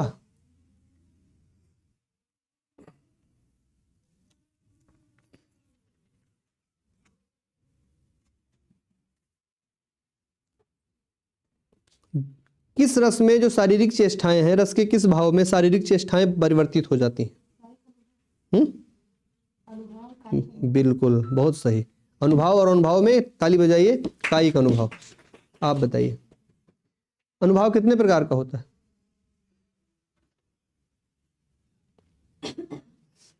अनुभाव कितने प्रकार का होता है? 4। कायिक अनुभव, दूसरा सात्विक अनुभव, तीसरा मानसिक अनुभव, चौथा आहार्य अनुभव। ठीक है, आपको वीडियो इसका मिल जाएगा, लेकिन थोड़ा कम से कम आपको हमने बताया था कि 4 घंटा पढ़ने का प्रयास करिए। और ईमानदारी से बताइए कौन 4 घंटा पढ़ता है इसमें? अपने प्रति ईमानदार होकर बताइए, क्योंकि आपका सिलेक्शन तभी होगा जब आप अपने प्रति ईमानदार रहेंगे। पिताजी को दिखाने के लिए, गुरुजी को दिखाने के लिए ईमानदार होना तो केवल एक क्षण भंगुर का मतलब है, क्षण भर के लिए ताली बज गई, बात खत्म, लेकिन पेपर में बैठने के बाद आपको समझ में नहीं आएगा। प्रति ईमानदार अपने बनिए। 4 घंटा पढ़ने का मतलब यह है, एक एक घंटा आपको चारों सब्जेक्ट पे देना है, क्योंकि सभी सब्जेक्ट समान हैं। 2 नंबर मिलेगा, प्रत्येक प्रश्न सही करने पर ही 2 नंबर मिलेगा। ये कभी मन में नहीं लाना है कि ये कठिन है, ये सरल है। जो चारों पोर्शन है, चारों सामान्य है, और ना किसी का नंबर कम है ना किसी का ज़्यादा है। निगेटिव मार्किंग भी आपकी, एक प्रश्न गलत करेंगे तो 0.50, यानी अगर आप 4 प्रश्न गलत करते हैं तो आपका एक सही वाला प्रश्न भी चला जाएगा। मान लीजिए 5 प्रश्न है, 5 में आपने 4 गलत कर दिया और एक सही कर दिया, फिर आपको एक भी नंबर नहीं मिलेगा, 5 खत्म। तो माइनस मार्किंग भी है, पढ़ना इसलिए भी जरूरी है, तुक्का भी नहीं मार सकते। हम कितना कोई मोटिवेशन देने वाले हैं ही नहीं, हम खुद मोटिवेट नहीं है तो हम कहाँ से देंगे। लेकिन अनुभव अपना साझा करते हुए हम ये कहना चाहते हैं कि पढ़ने का जीवन में कोई विकल्प नहीं है। हनुमान जी को लड्डू मानेंगे तो हनुमान जी पेपर में नहीं लिखने आएंगे। कर्म करिए सबसे पहले, उसके बाद में गुरु और भगवान का शरण लीजिए। ठीक है, 4 घंटा पढ़िए तो पढ़िए। जो 4 घंटा नहीं पढ़ रहे हैं उनका रिजल्ट दिख रहा है सामने। कोचिंग पढ़ के आज तक कोई कुछ भी नहीं कर पाया। जी, 5 क्वेश्चन नहीं है तो हम 3 क्वेश्चन गए, 2 क्वेश्चन गलत हुए तो 1 नंबर। 1 नंबर कुल। गुरुजी ठीक, 3 क्वेश्चन आप करते हैं तो आपको 6 नंबर मिलता है, 1 नंबर कट जाएगा फिर भी आपको 5 नंबर मिलेगा। तुक्का मारिए, लेकिन जहां लग रहा हो कि हाँ ये हो सकता है। आपको बहुत से प्रश्न होंगे जहां आपको लगेगा कि ए भी सही है और बी भी सही है। ऐसा होगा ना, कहीं आपको लगेगा ये भी सही हो सकता है, ये भी सही हो सकता है। वहां मैं एक चीज आपको बता रहा हूं, बहुत काम आएगा आपका। जो आपको सबसे पहले लगे ये सही हो सकता है, उसी पे मार दीजिए बिना सोचे हुए। जैसे सोचने लगेंगे ये भी हो सकता है, तत्काल गड़बड़ा जाएगा। ऑप्शन देखने के दौरान जैसे लगे ये सही हो सकता है, तुरंत वही मार दीजिए। वो आपका सही निकलेगा ही निकलेगा। हमने प्रैक्टिकली करके देखा है। सोचने लगेंगे कि ये कहाँ पढ़ा था, ये कहाँ पढ़ेगा, फिर आप कभी नहीं कर पाएंगे। और एक चीज और है, अधिकतम से अधिकतम आपको 15 से 20 गलत करने हैं, इससे ज्यादा अगर नहीं जानते तो मत छुइएगा उसको। जो 150 करके आते हैं उनका जिंदगी में सिलेक्शन नहीं होता, क्योंकि 150 पेपर आज तक कोई कर ही नहीं पाया। किसी को बिठा दीजिए आप, श्रीकांत जिचकर को बिठा दीजिएगा, वो भी नहीं कर पाएंगे। भारत का सबसे पढ़ा लिखा व्यक्ति था, IAS PCS वकील एडवोकेट सबकी डिग्री उसके पास थी 24 साल में। तो इसलिए 120 से 130 क्वेश्चन करने का प्रयास करिए। उसमें अगर 10-5 गलत भी होता है तो नॉर्मलाइजेशन में उतना आप कवर कर लेंगे। नॉर्मलाइजेशन का मतलब अगर 4 शिफ्ट में पेपर होता है तो सबको 4-4, 5-5 नंबर सरकार की तरफ से दिया जाएगा। आप जितना गलत करते हैं उतना नॉर्मलाइजेशन में पा लेंगे। लेकिन आप 150 क्वेश्चन करने के लिए बैठेंगे, 70 क्वेश्चन गलत करके आएंगे तो आप बहुत पीछे चले जाएंगे। ठीक है, और कोई समस्या किसी को?